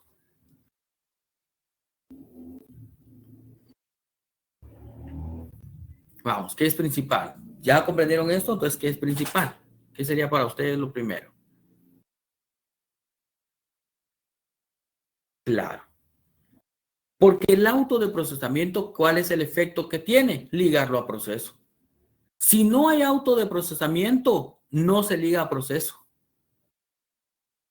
Si hay un auto de procesamiento porque el juez ha creído que los hechos pueden ser investigados y que los hechos son constitutivos de delito. Por lo tanto, el Ministerio Público va a investigar. El autoprocesamiento permite al Ministerio Público la investigación porque el sindicado ha quedado ligado al proceso penal. Solo un juez puede ligar a proceso penal a un sindicado. Si lo liga a proceso penal, fiscal tiene la facultad para investigar. Investíguelo. Le voy a dar un plazo para que investigue y concluido ese plazo de investigación, va a presentar un acto conclusivo. De eso se trata este autoprocesamiento.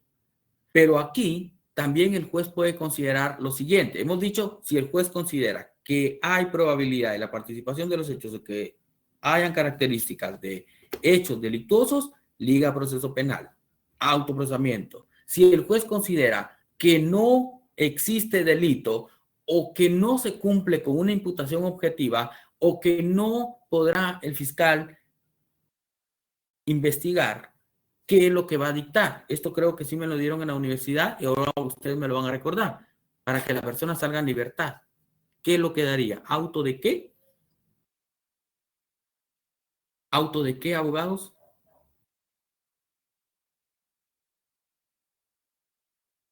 Auto de, vamos a ver si alguien se recuerda, la universidad que me decía, si determina que no hay delito, auto de qué? Auto de inocencia, auto de favor libertatis, auto de favor rei. ¿Auto de qué, abogados? ¿Qué es lo que voy a pedir yo como abogado en este momento? Porque hasta ahora el abogado no ha hablado. Dese en cuenta. En toda la primera declaración, ustedes como abogados aquí no han tenido intervención. Bueno, ahora el juez ya escuchó al fiscal, ya tomó nota que pidió autoprocesamiento, ahora se voltea y le dice, abogado, se le concede la palabra para que usted haga su argumentación sobre la necesidad de ligar a proceso a su cliente. Obviamente, el abogado no va a decir, señor juez, ligue a mi cliente porque sí cometió el delito. Por cajón, el abogado, ¿qué es lo que va a solicitar? Falta de mérito, como dice Erika, falta de mérito. Auto de falta de mérito, señor juez, para mi cliente. No se cumplen los presupuestos de la imputación. El fiscal no ha indicado con exactitud el tiempo de la comisión del delito. Hay contradicciones, la presunción de inocencia, la Convención Americana de Derechos Humanos, que es lo que establece, no se logra determinar, aquí no se dan las circunstancias para considerar un hecho delictuoso. Dicho, aquí puedo hablar de la teoría del delito, pues hable de la teoría del delito, mi cliente actuó por un miedo invencible, etcétera, lo que usted quiera. ¿Qué es lo que solicito? Falta de mérito. Artículo que lo fundamenta es el artículo 272 del Código procesal penal. No se logra determinar cómo se ha lesionado el bien jurídico tutelado, el hecho que le imputan a mi cliente no es el que aparece en la fotografía, no se le ve el rostro, no se logró individualizar correctamente, se dice que es él porque había un testigo.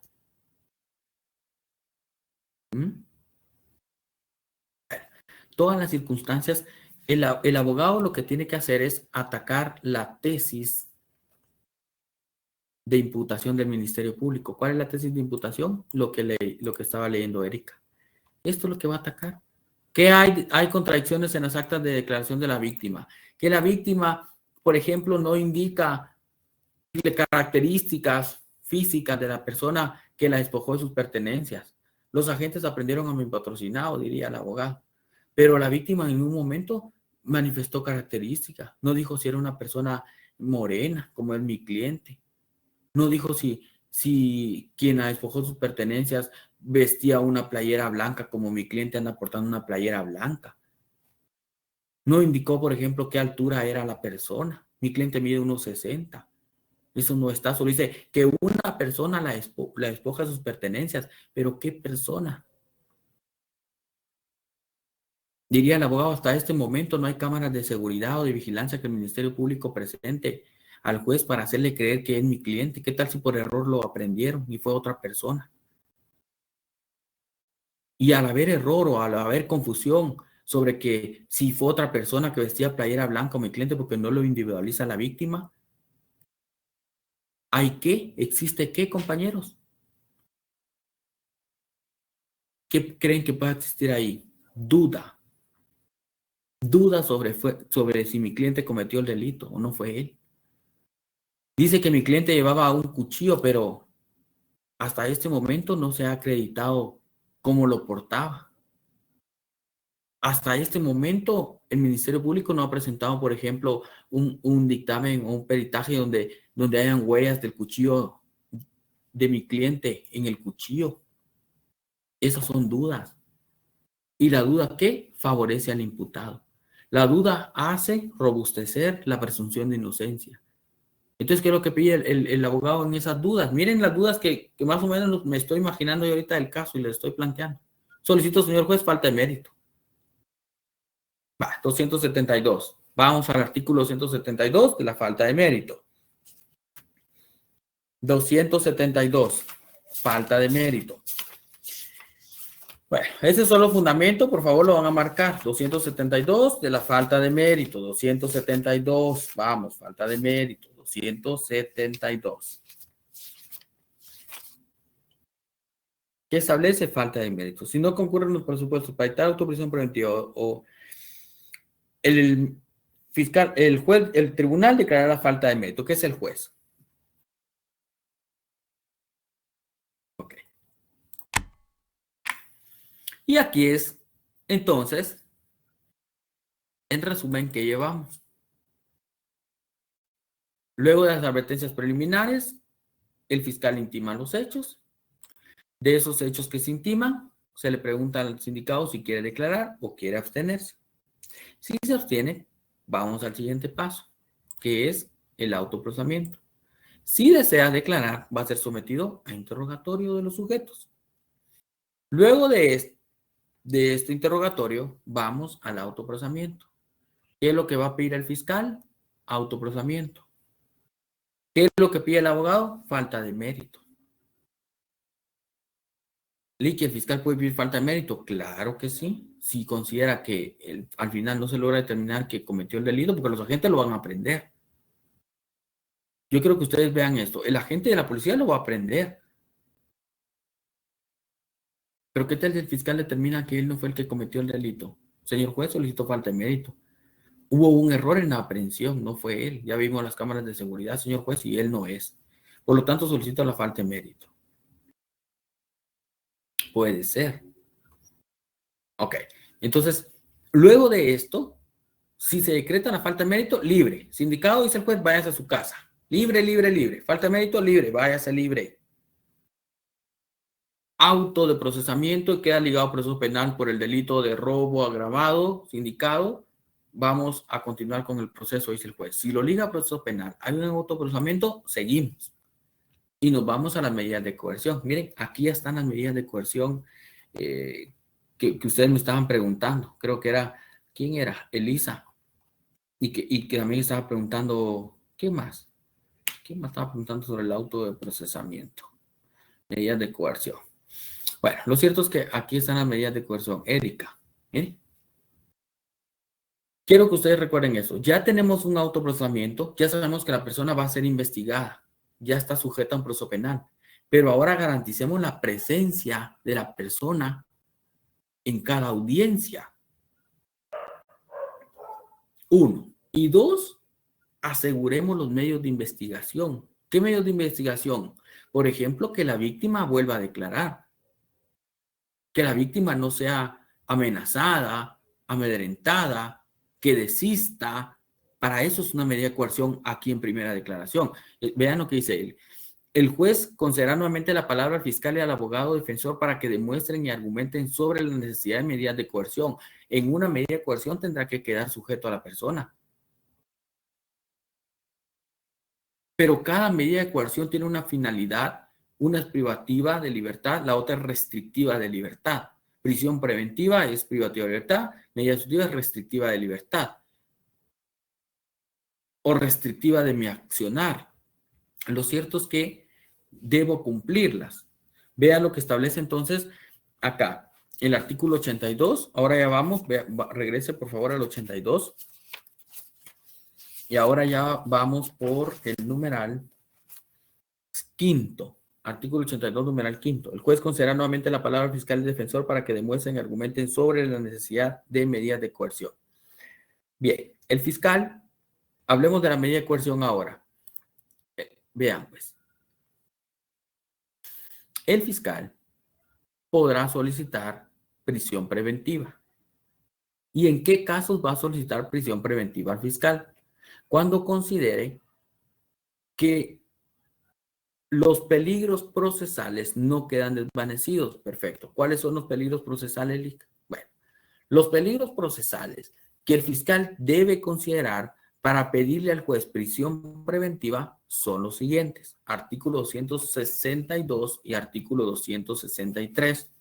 Vean pues, 263. 262. ¿Qué establece? Y 263, peligro de obstaculización. Estamos viendo ahora de por qué el fiscal. Entonces póngase a pensar usted ahora como fiscal. Diga, yo soy fiscal. Si yo mi función como fiscal voy a pedir una prisión preventiva, es porque no se desvanecen los peligros procesales. El sindicado va a quedar sujeto a coerción, prisión preventiva o medida sustitutiva. Estos dos peligros procesales que ustedes ven acá, peligro de fuga y obstaculización, tienen que quedar desvanecidos. ¿Cómo los desvanecemos? Ahorita se los explico. Desvanecidos. Si estos se desvanecen o se superan, se podrá otorgar una medida sustitutiva. Si estos no se desvanecen, con uno solo que no se desvanezca, prisión preventiva. En algunos casos se acredita el peligro de fuga, pero no la obstaculización, entonces prisión preventiva. En otros casos se desvirtúan los dos, medidas sustitutivas. Lo cierto es que o prisión o medidas sustitutivas. Libertad simple no le van a dar. O es prisión o es medida. Veamos pues. ¿Qué es el peligro de fuga? El fiscal decimos que debe asegurar la presencia de la persona sindicada en el proceso penal. Por eso dice peligro de fuga. Dice, para decidir acerca del peligro de fuga se tendrán en cuenta especialmente las siguientes circunstancias. ¿Qué circunstancias? Arraigo en el país, miren, determinado por su domicilio. Residencia habitual. Asiento de familia. Desusos o trabajo. Y las facilidades para abandonar definitivamente el país o permanecer oculto. La pregunta sería entonces la siguiente, pues abogados. ¿Cómo le acreditaríamos nosotros al fiscal que se desvanece el peligro de fuga? ¿Qué es el peligro de fuga? Que mi cliente no se va a apartar del proceso penal. El peligro de fuga debe quedar desvanecido en el sentido de acreditarle al juez de que cuando mi cliente sea llamado a un acto o una audiencia, va a comparecer, que en la próxima audiencia va a estar presente, que no se va a ocultar, no se va a ir del país. ¿Han sabido ustedes de casos que los declaran rebelde al sindicato y ordenan su aprehensión otra vez porque se apartó del proceso? Ahora entonces estamos viendo el peligro de fuga. Vamos al numeral 2. La pena que se espera como resultado del procedimiento. Esto, compañeros, este artículo, este numeral segundo no lo tomemos. Fue declarado inconstitucional. No está derogado, solo declarado inconstitucional. Yo creo que ustedes pues ya lo tienen ahí ya que este fue declarado inconstitucional, porque dice que el peligro de fuga, pónganle atención a esto. ¿Por qué? Tenga cuidado, pues, abogado. ¿Por qué? Dice, el peligro de fuga puede estar latente. Numeral 2, la pena que se espera como resultado del procedimiento. Si yo sé como sindicado que me van a condenar a una pena de un delito que tenga como máximo 5 años, sé que puedo conmutar. Pero si yo sé que el delito por el cual me van a condenar tiene 6 años, es un delito ¿qué? Inconmutable. No voy a conmutarlo, por lo tanto me iré a prisión. Entonces, esto era lo que ha quedado inconstitucional, porque esto violenta la presunción de inocencia del sindicado. Imagínense ustedes, no le van a dar una medida sustitutiva porque el delito por el cual quedó ligado a proceso penal tiene una pena mayor a 5 años. ¿Qué es lo que debe entender? Que el sindicado de este momento sabe que va a estar en prisión, que no va a poder conmutar. Entonces, ¿qué es lo que va a hacer? El miedo le va a decir, váyase, dese a la fuga. Eso era lo que establecía y que nos daba a entender este numeral segundo. Lo siento, violenta la presunción de inocencia. Todos somos inocentes en un proceso penal hasta tanto una sentencia firme no nos declare culpables. Pregunta de examen privado. Y si no es pregunta de examen privado y el fiscal se fundamenta en esto, tengan cuidado. Ya se los expliqué. 3. La importancia del daño resarcible y la actitud que el sindicado o imputado adopta voluntariamente frente al proceso. Miren, escuche, la importancia del daño resarcible y la actitud que el sindicado o imputado adopta voluntariamente frente al proceso. La actitud que el imputado adopta voluntariamente. ¿A qué le recuerda esto, abogados? ¿A qué le recuerda esto?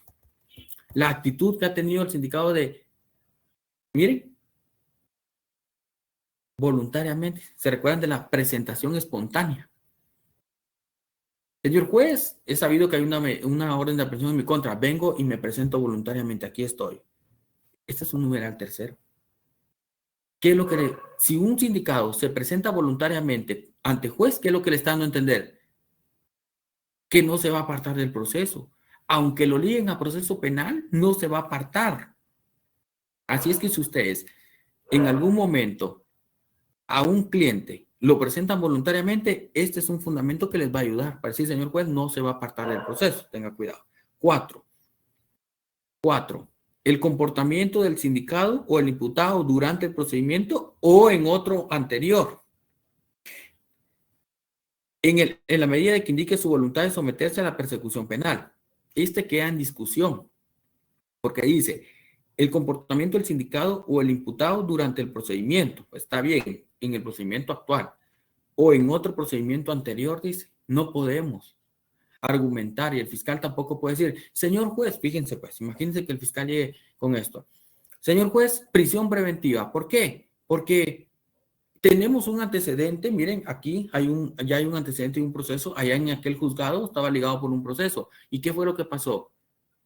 Dejó de asistir a las medidas sustitutivas que le habían otorgado. Se ocultó, se apartó del proceso. Este comportamiento denota que en este también se va a apartar. El juez va a decir, lo siento, el derecho penal es personalísimo. Aquí vamos a resolver conforme a este caso. Si allá se apartó del proceso, eso fue allá. Aquí no mezclemos los procesos penales. Tenga cuidado, pues, abogado. Que no nos vayan a sorprender con esto. Vamos, pues. 5, la conducta anterior del imputado. Para desvanecer el peligro de fuga, tengo que darle a entender al juez cómo fue la conducta anterior del imputado. Señor juez, el imputado ya ha sido detenido por otro delito. Mire, su conducta es criminal. Hay peligro de fuga porque va a cometer más delitos o ha cometido otros, lo siento, no podemos mezclar. Pero yo como abogado sí puedo tratar de argumentar en otro aspecto esta misma circunstancia. Ahorita estamos viendo que posiblemente el fiscal podría decir o oponerse. El comportamiento, señor juez, en otro... No, lo siento.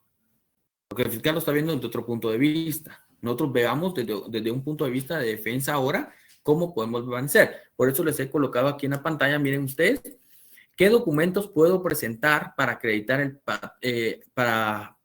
arraigo de mi patrocinado. Cómo puedo desvanecer el peligro de fuga y cómo puedo desvanecer el peligro de obstaculización a la averiguación. Entonces acá ahora les pregunto, ¿cómo puedo desvanecer el peligro de fuga? Esos supuestos que hemos visto, ¿cómo los desvanecemos? ¿Cómo le acreditamos al juez que mi cliente no se hará la fuga? Esto es práctico. Empezamos. Documento de identidad.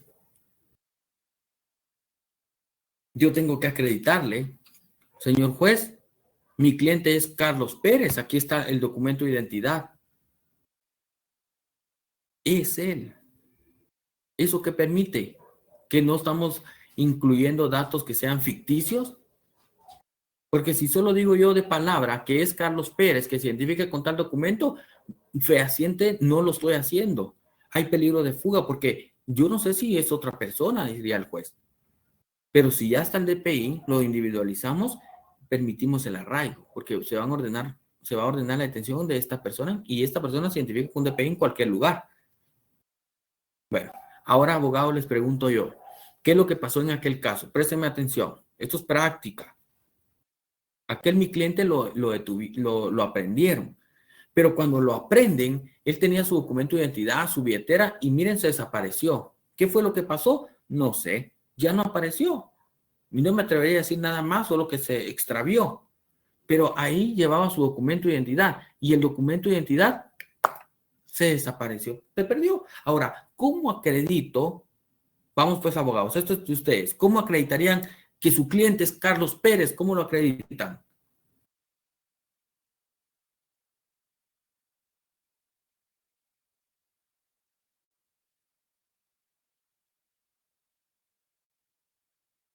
¿Cómo lo acreditan?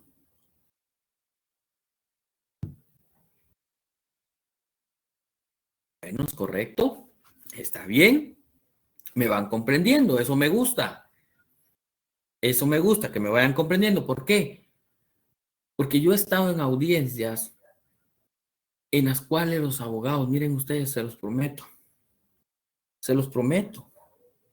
Y yo me enojo, miren, yo me enojo. No sé ni por qué me enojo, porque de repente estoy como fiscal. ¿Por qué me enojo? Digo, sí. Pero, miren, yo me enojo porque yo sé que el proceso penal debe ser garantista y responder a las pretensiones de la parte víctima, que yo represento ahora, como del sindicato, que en su momento también he representado. ¿Qué es lo que pasa en algunas audiencias? Los abogados entran sin el documento del patrocinado. Y el juez, mire cómo se llama su abogado, acredite la identidad de su patrocinado. Señor juez, su DPI lo perdió. Mire, y no tiene otro. No, señor juez, no tenemos otro documento. Yo digo, ¿cómo no les da la cabeza? Perdonen. Miren, si ustedes que no están ejerciendo me están respondiendo certificado de DPI, certificado de nacimiento, que al final certificado de nacimiento, miren ustedes, compañeros abogados, ¿qué es lo que establece el certificado de nacimiento? El nombre. Aquí está el nombre, miren, aquí está el nombre. ¿Qué es lo que trae? Una fotografía. ¿Qué es lo que trae? Un código único de identidad. Miren, con esto ya lo individualizamos. ¿Miren? ¿Se necesita más? Ahí está individualizado. En el certificado de nacimiento, ¿cuánto cuesta? 19 quetzales. Yo puedo tener mi banca electrónica ahí o mi usuario en línea de RENAP. Ustedes, abogados, ya lo van a tener o pídanlo ahí a RENAP. Y ahí pueden descargar certificados de terceros, de matrimonio. Si son notarios, ahí les va a servir. Bueno, voy el sábado o domingo a la oficina, ingreso los datos, lo imprimo. Tengo cómo acreditarlo. Vale, preste atención. Siguiente. ¿Para qué me sirve esto? ¿En qué numeral del artículo 262 dejaría determinado esto? Miren. ¿Y qué hace el recibo de energía eléctrica ahí? ¿Por qué creen ustedes?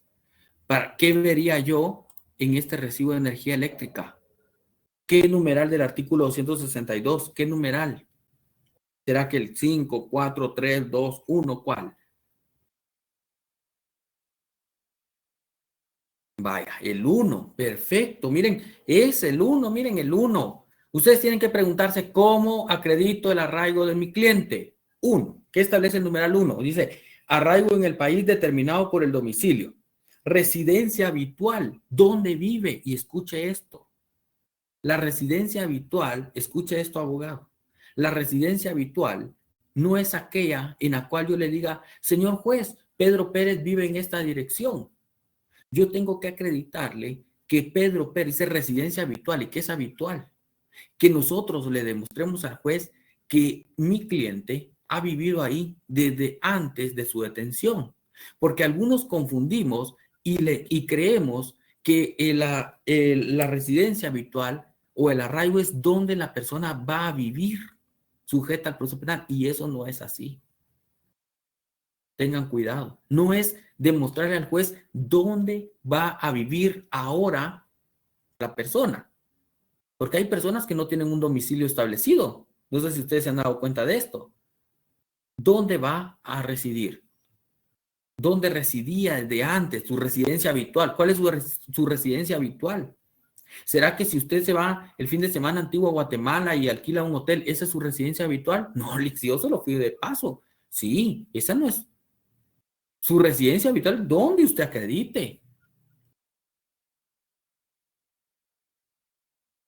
Bueno, les voy a decir esto.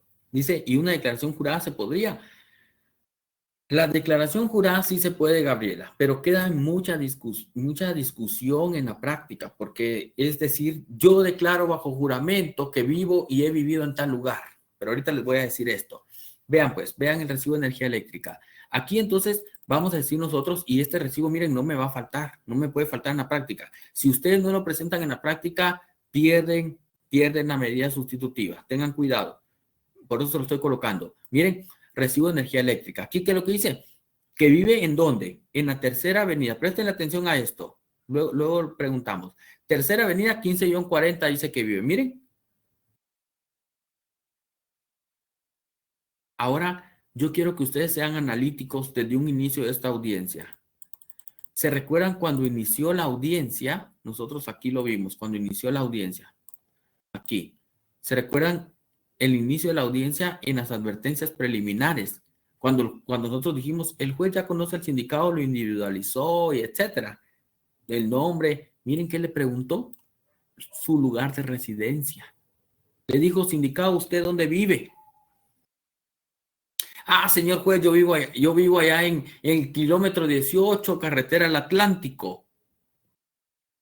Ah, bueno.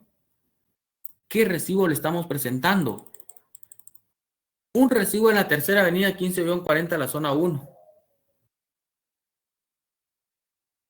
Vean cómo desde entrada podemos nosotros mismos tener confusión. Y se lo digo como estrategia de litigio.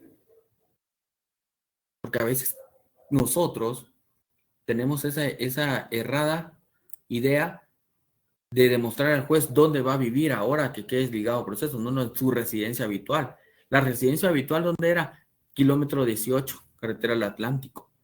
Entonces, yo debo demostrar que allá va a seguir viviendo. Esto ya le dio confusión al juez. Le dice, mire, usted declaró que vivía en el kilómetro 18. ¿Y por qué me presentan un recibo de la zona 1? El recibo, no vayan si ahorita estamos en audiencia, por ejemplo, 2021, noviembre, no vayan a presentar un recibo del año 2020 como en el ejemplo que tengo aquí, pues, presente uno reciente. Otra cosa, el recibo de energía debe verificar usted el nombre y la dirección. Si mi cliente se llama, ¿cómo se llamaba en la intimación? Vamos a ver, ¿cómo se llamaba? Lo dejamos como Carlos Pérez, ¿verdad? Carlos Pérez se llamaba. Sí, Carlos Pérez. Pero quien aparece en el recibo es Pedro Pérez. Pedro Pérez. ¿Quién podría ser Pedro Pérez? Yo tengo que demostrarle al juez coincidencia entre quién es el que está en el recibo a nombre de quién, porque este Pedro Pérez no sé quién es, pero el sindicado se llama Carlos Pérez, el apellido coincide. ¿Quién podría ser ahí? Se prueba que son familiares. Digamos que es el papá, Erika, abogado, digamos que es el papá. Yo como abogado voy a argumentar, porque esta es mi argumentación como abogado defensor. Señor juez, el recibo está a nombre de Pedro Pérez porque su papá es Pedro Pérez. Mi cliente es Carlos Pérez, el papá es Pedro Pérez, pero de palabra, solo de palabra no. ¿Con qué documento le acreditarían ustedes al juez? Es Carlos Pérez. Tal, vean aquí en pantalla. Tales circunstancias, señor juez, se acreditan con el documento que es el certificado de nacimiento. Ahí en el certificado de nacimiento usted encuentra el nombre de Carlos Pérez, que es el nombre del padre. Por lo tanto, no hay ninguna duda de que sea una casa familiar, la residencia habitual. ¿Me van comprendiendo esto? Porque miren, a diario se presentan recibos. Señor juez, es familiar. El juez, ¿saben qué es lo que les dice? Acredite pues que es familiar. Señor juez, no tengo entonces prisión preventiva, abogado, no puede usted acreditarlo. Pero los apellidos pueden coincidir, pero acreditemos que son familiares. Bueno, ahora les digo yo lo siguiente. Y aquí vamos a hablar de algunas circunstancias que ustedes están platicando. Si mi cliente se llama Carlos Pérez, pero ahora el recibo está a nombre de Javier Hernández. Si el recibo de luz está a nombre de Javier Hernández, porque mi cliente alquila. Hay personas que alquilan y lo vamos a acreditar. Yo le presento este recibo a nombre de, presento el recibo a nombre de Javier Hernández y el sindicado es Carlos Pérez. Vamos pues, abogados. El sindicado es Carlos Pérez. Esto se va poniendo mejor. ¿Cómo le acredito al juez que él alquila? Muy bien. Contrato de arrendamiento.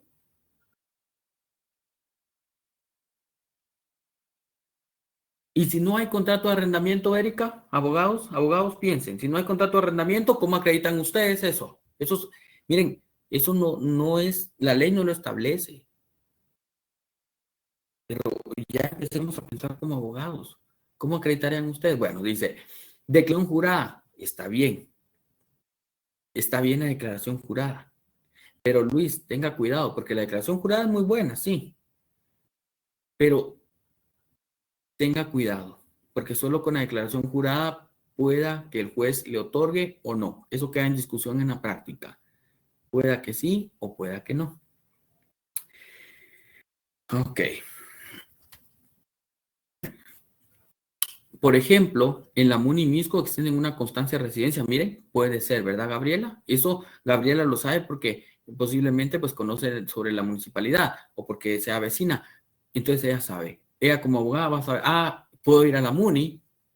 Otras personas lo que hacen es, en algunas comunidades, ir a pedir a la carta del COCOE y el COCOE hace referencia a que vive en ese lugar. Miren, boletas de depósitos de pago, solo que recuérdese, Elisa, que las boletas de depósito de pago no acreditan el lugar de residencia, porque qué bueno sería que en concepto se dijera por alquiler. Entonces, en defecto de una boleta de depósito, ¿qué más podríamos tener? Recibos de pago. Señor juez, aquí están los recibos de pago. Miren, les voy a decir algo así, compañeros, les voy a decir algo así, miren. El derecho penal no es formalista. El derecho penal no es formalista, pero nosotros sí debemos acreditarle al juez. ¿Qué significa no ser formalista? Señor juez, no hay un contrato de arrendamiento. ¿Qué es lo que hacen muchos colegas? Miren, te los prometo. ¿Qué es lo que hacen muchos colegas? En ese momento van y redactan un contrato de arrendamiento y lo hacen con fecha anterior. Y eso, miren, esa es una mala práctica. Esa es una estrategia mala de litigio. Ah, usted alquila. ¿Quién alquila? Ah, le alquilo a don Paquito. Y hay contrato. No, nunca hemos hecho. Bueno, ahorita ¿sabe qué? Vamos a hacer un contrato. Y lo faccionan. Y ya se lo... Miren, esa es una mala práctica. Tengan cuidado porque hay más estrategias. Hay jueces muy astutos. Muy astutos. ¿Qué es lo que hizo un juez? ¿Qué es lo que hizo un juez? Póngale atención, pues, para que a usted no le pase esto. Presentaron así, miren, el contrato, miren, lo peor, ¿saben qué fue lo peor? Que ya tenían, el contrato de arrendamiento decía que vencía, que ya había arrendado desde hace años y que ya íbamos por el mes número 7 y presentaron el contrato de arrendamiento, se los cuento como anécdota. Y cuando le presentan el contrato de arrendamiento al juez, miren, le presentaron un contrato tan planchadito, así, miren, planchadito, recién salido de la impresora. Los timbres así bien, miren, yo creo que todavía llevaba húmedos los timbres ahí de que le habían puesto ahí su... Y el juez lo vio, pues ni modo. Es lógico. Le dijo, bueno, abogado. Dijo, sindicado, ¿usted tiene contacto con el señor don Paquito? Sí. Bueno, deme el número de teléfono, por favor. Vamos a llamarle a don Paquito para saber si es verdad que usted está arrendando en ese lugar. Porque si es verdad, nos vamos a casa, le dijo el juez. Bueno, sí. ¿Se lo sabe? Pues consiguieron el número de teléfono porque había un familiar ahí adentro. Sí, aquí lo tengo, dijo un familiar. Bueno, deme el número. Llamaron, miren ustedes. Qué vergüenza. Llamaron y el juez puso el teléfono en altavoz, le dijo al oficial, mira, ándame el teléfono. ¿Aló? Sí, miren, Paquito. Le estoy poniendo yo el ejemplo con otros nombres. ¿Qué tal? Los saludo del juzgado, primera instancia penal, buenas noches, mire. Le llamo porque aquí tengo un contrato yo de arrendamiento, donde se dice que usted arrenda tal inmueble. ¿Usted le arrenda al señor tal y tal? Sí. Aquí dice, usted suscribió un contrato de arrendamiento para formalizar el arrendamiento. Sí, yo lo firmé, señor juez. Hasta ahí no hay nada mal. Bueno, el contrato de arrendamiento dice que usted lo firmó en tal fecha, tal día, tal mes, tal año. Usted lo firmó en esa fecha, dice don Paco, y tenga cuidado, don Paco, porque está ante un juez. Ay, mire, señor juez, la verdad es que no le quiero mentir, no me quiero meter en problemas. Yo lo firmé ayer porque me lo trajeron, pero me dijeron que lo firmara con esa fecha porque había que presentarlo al juzgado. Miren, suficiente. ¿Qué hizo el juez? Hasta terminó certificando al abogado al Tribunal de Honor por hacerlo incurrir en error. Entonces tengan cuidado. Hay más estrategias, tengan cuidado. Miren, les voy a decir esto. En una ocasión, mi cliente alquilaba. El derecho penal no es formalista. No teníamos contrato de arrendamiento. Yo no puedo hacer esa mala estrategia de litigio. Me puedo arriesgar a que me certifiquen. Me certifican, me manchan mi expediente como abogado. Jamás podría aplicar yo a una magistratura o algo más de reconocida honorabilidad. Se terminó ahí. Miren, entonces, vean ustedes. Yo, entre lo poco formalista del derecho penal, redacté una carta. No, yo no la redacté. Con la persona que estaba arrendando, y él firma la carta donde él manifiesta que desde tal fecha le arrenda el inmueble a tal persona, pero que no habían suscrito contrato de arrendamiento, pero que él desde hace fecha le está arrendando. Miren, lo firmó, su DPI, todo. Número de teléfono, le adjuntamos el DPI. Es una carta simple. Pero a esa carta simple, ¿saben con qué otro documento? Ahora les pregunto yo a ustedes, abogados. A lo mejor se los digo. ¿Saben qué fue lo que hice? Mi cliente estaba viviendo ahí. No tenía un contrato formal. Solo una carta. Órale. Ojalá me la tope el juez porque no es un contrato. Es una simple carta. Pero ¿saben qué hice de estrategia? Sindicado, le dije a mi cliente. ¿Cuánto tiempo debo ir ahí? Ay, yo llevo casi 3 años. Perfecto. ¿Y sus estados de cuenta bancarios a dónde llegan? A esa casa, porque de ahí, desde que me pasé, fui a actualizar mis datos. Perfecto. ¿Y tiene sus estados de cuenta? Todavía se daban impresos. ¿Se recuerdan que antes a las casas llegaban todavía impresos los estados de cuenta? Sí, Lick, ahí en la casa, ahí están. Ahí los va a tener mi esposa amontonados porque nunca los tiramos. Me fui, miren. Me dieron un recibo desde hace 1 año y medio. Y un mes reciente. Miren, acredité totalmente el arraigo. Señor juez, su residencia habitual. Mire, ¿de qué año está este recibo del banco? Este estado de cuenta del banco. Y mire, uno reciente. No cabe duda que él ahí vive. Sí, dijo el juez, tiene razón. Es el arraigo. Se dan cuenta que hay estrategia. Lo que pasa es que a veces nos tiene que dar un poquito para acreditarle el tiempo, ¿verdad? Tiene que dar un poquito de tiempo para acreditarle bien al juez el arraigo. Hay muchas estrategias. Bueno, por ahí les voy contando algunas anécdotas prácticas, pero entre todo también hay que avanzar. Miren, ya se nos avanzó la hora ahí. Bueno, con esto vamos a ir terminando. Antecedente penal. Abogados. Vamos pues, abogados. ¿Para qué presentarían ustedes el antecedente penal? ¿En qué numeral del artículo 262? ¿Qué numeral del artículo 262? ¿Será que el 1? Ah, ok, sí. ¿La conducta anterior del imputado? Sí. Pero fíjense que el numeral cuarto, miren mejor el numeral cuarto, ¿qué establece? El comportamiento del sindicado o imputado durante el procedimiento o otro procedimiento anterior. En ese otro procedimiento anterior, ¿qué es lo que le va a entender al juez? Que no ha tenido antecedente penal. Miren, no ha tenido antecedente penal. Y tengan cuidado. El antecedente penal es para esto, miren, para saber que es una persona de buena conducta, numeral quinto, lo podemos relacionar re bien. No, ahí no hay ningún problema, cuarto, quinto. Pero tengan cuidado con esto. Los antecedentes penales, tengan cuidado, tienen vigencia de 6 meses. Yo tengo que acreditar todas las circunstancias del 262 del Código Procesal Penal. Yo no puedo presentar un antecedente después de los 6 meses porque pierde vigencia, ya no está vigente. Tenga cuidado. Ahora podemos sacar nosotros antecedentes penales electrónicos, así que no hay, miren, no hay excusa, son electrónicos. Miren, boleta electrónica de antecedente penal. Y en esta boleta electrónica de una vez, miren, les dice a ustedes la vigencia. Y entonces dice que es válida hasta, por ejemplo, este era el 17 de junio de 2020. Hasta ahí era válida.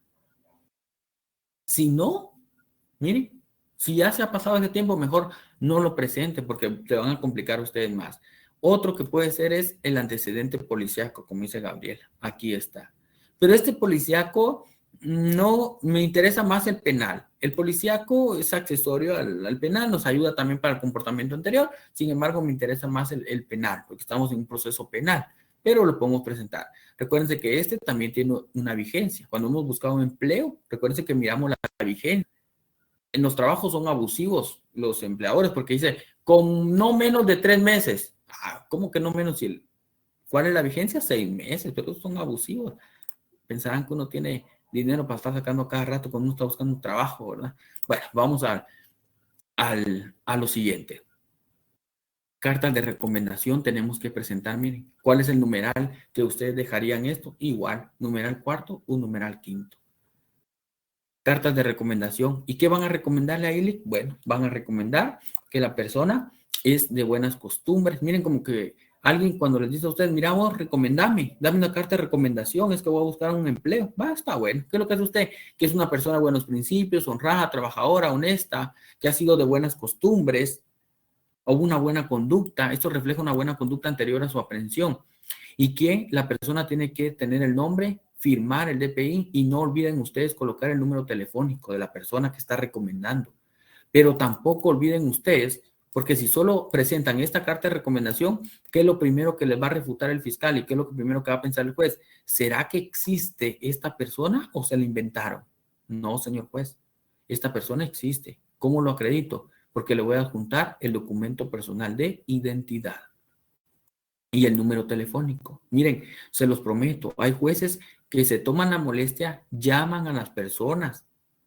Mire, ¿usted lo recomendó? Sí, yo lo recomendé, perfecto. ¿Qué más? constancia de trabajo. Vean el artículo 262, numeral 1, ¿qué es lo que establece? Miren, el trabajo, conducta o trabajo. Miren, negocio o trabajo, aquí está la carta laboral. Presentemos una carta laboral, aquí está, miren. Dice que trabaja en esta empresa, Textiproa. Miren, Juan Pérez, que es bodeguero, que gana 3,000 el documento. Pero siempre tratemos de acreditarlo con otras circunstancias. Ahora, ¿qué es lo que hacemos nosotros? Imagínense que la persona sea aprendida en un horario inhábil, así como ahorita, este fin de semana. Usted no va a ir a la empresa de recursos humanos a decir, deme una carta laboral porque voy a acreditar. No. ¿Cómo lo acreditaría usted?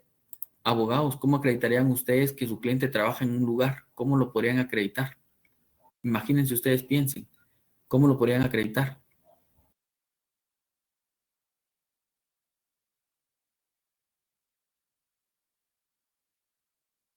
¿Qué más? ¿Qué más? No, mire, yo no tengo...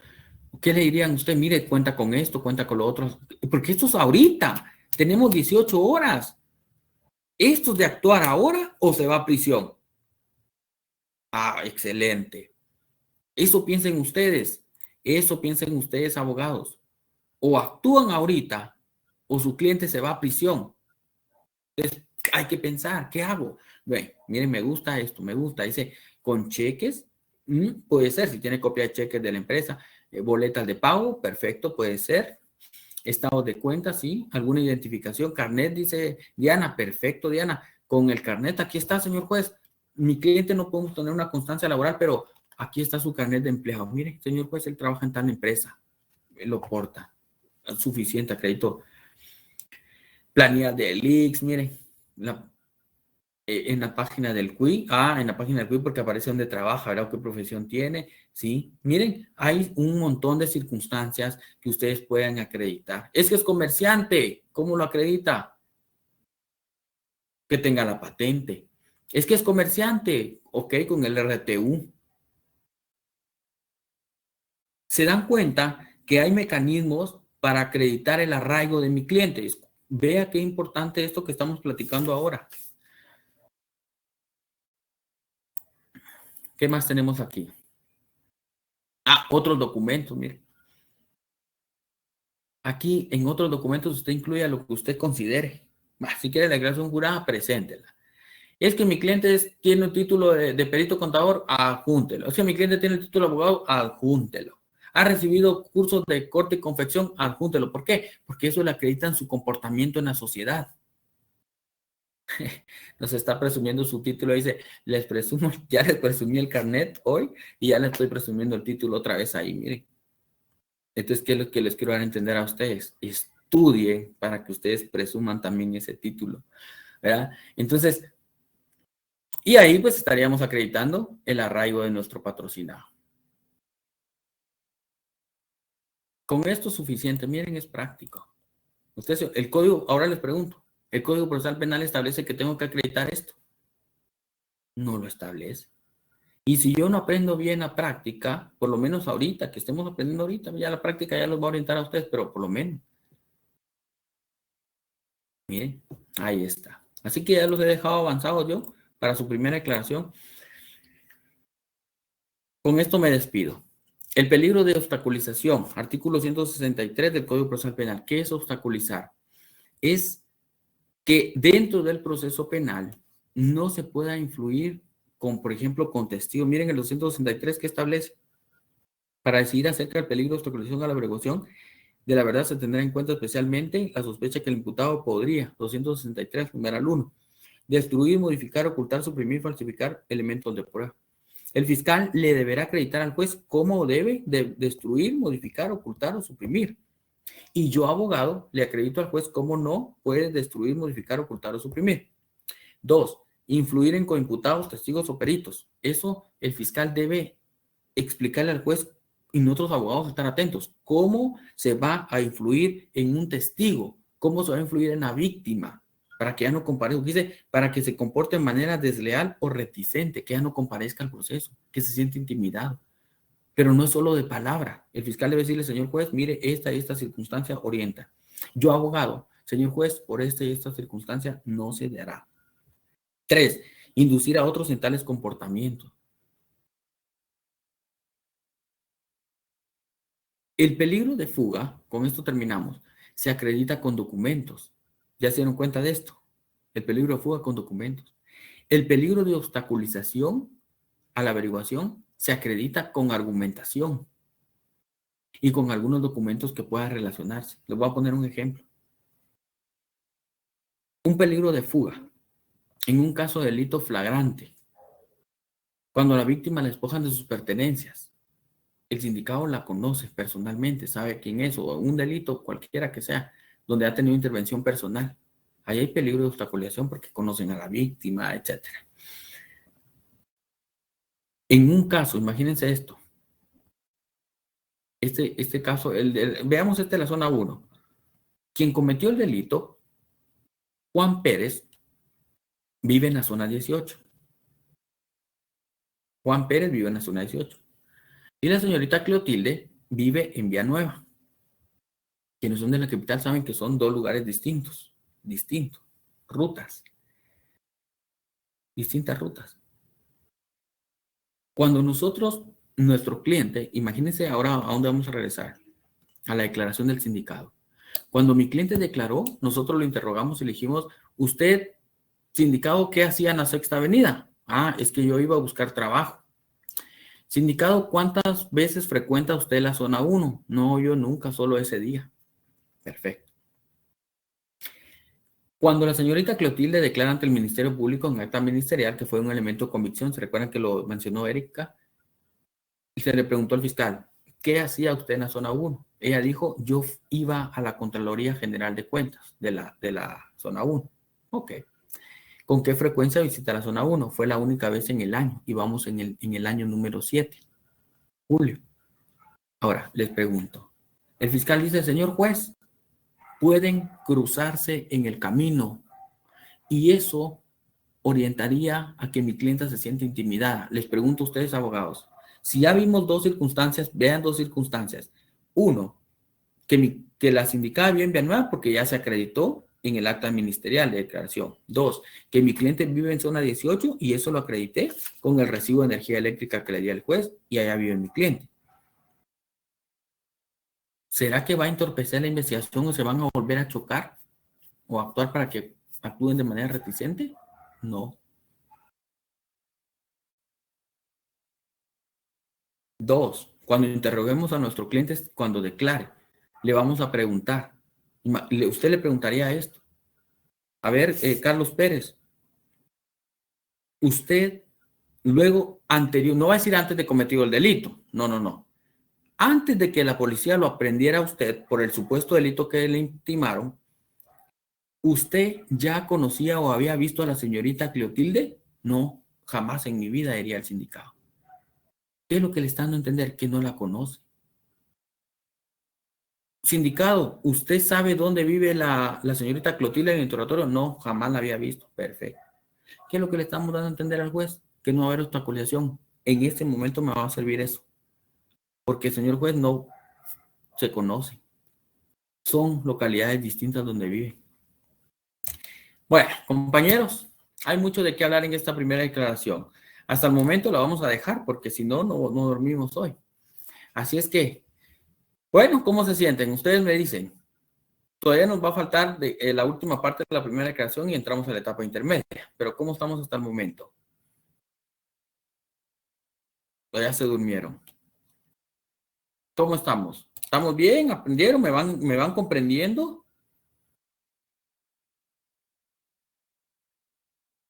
¿Me van comprendiendo? La verdad no quiero correr con ustedes a solo decirles paso 1, paso 2, paso 3, porque ese de paso 1, paso 2, paso 3, miren, eso es de estudiantes. Ustedes ya no son estudiantes, ustedes ya son abogados casi. Prepárense para la vida, para su ejercicio profesional. Ya no se preocupen en paso 1, paso 2, paso 3. No. Derecho penal, vamos a garantizar derechos de una persona detenida. Así es. Aquí es una persona detenida. Y si no lo defiendo bien, me puede ir mal. Imagínense que ustedes se metan a defender a un a un pandillero, a un narcotraficante, y que usted por no saber acreditar el arraigo se vaya a prisión, le pase algo a la persona en prisión, lo maten. ¿Y por qué? Porque usted no acreditó el arraigo. ¿Qué cree que va a pasar con usted mañana? Lo van a ir a felicitar. Lick, lo felicitamos, mire.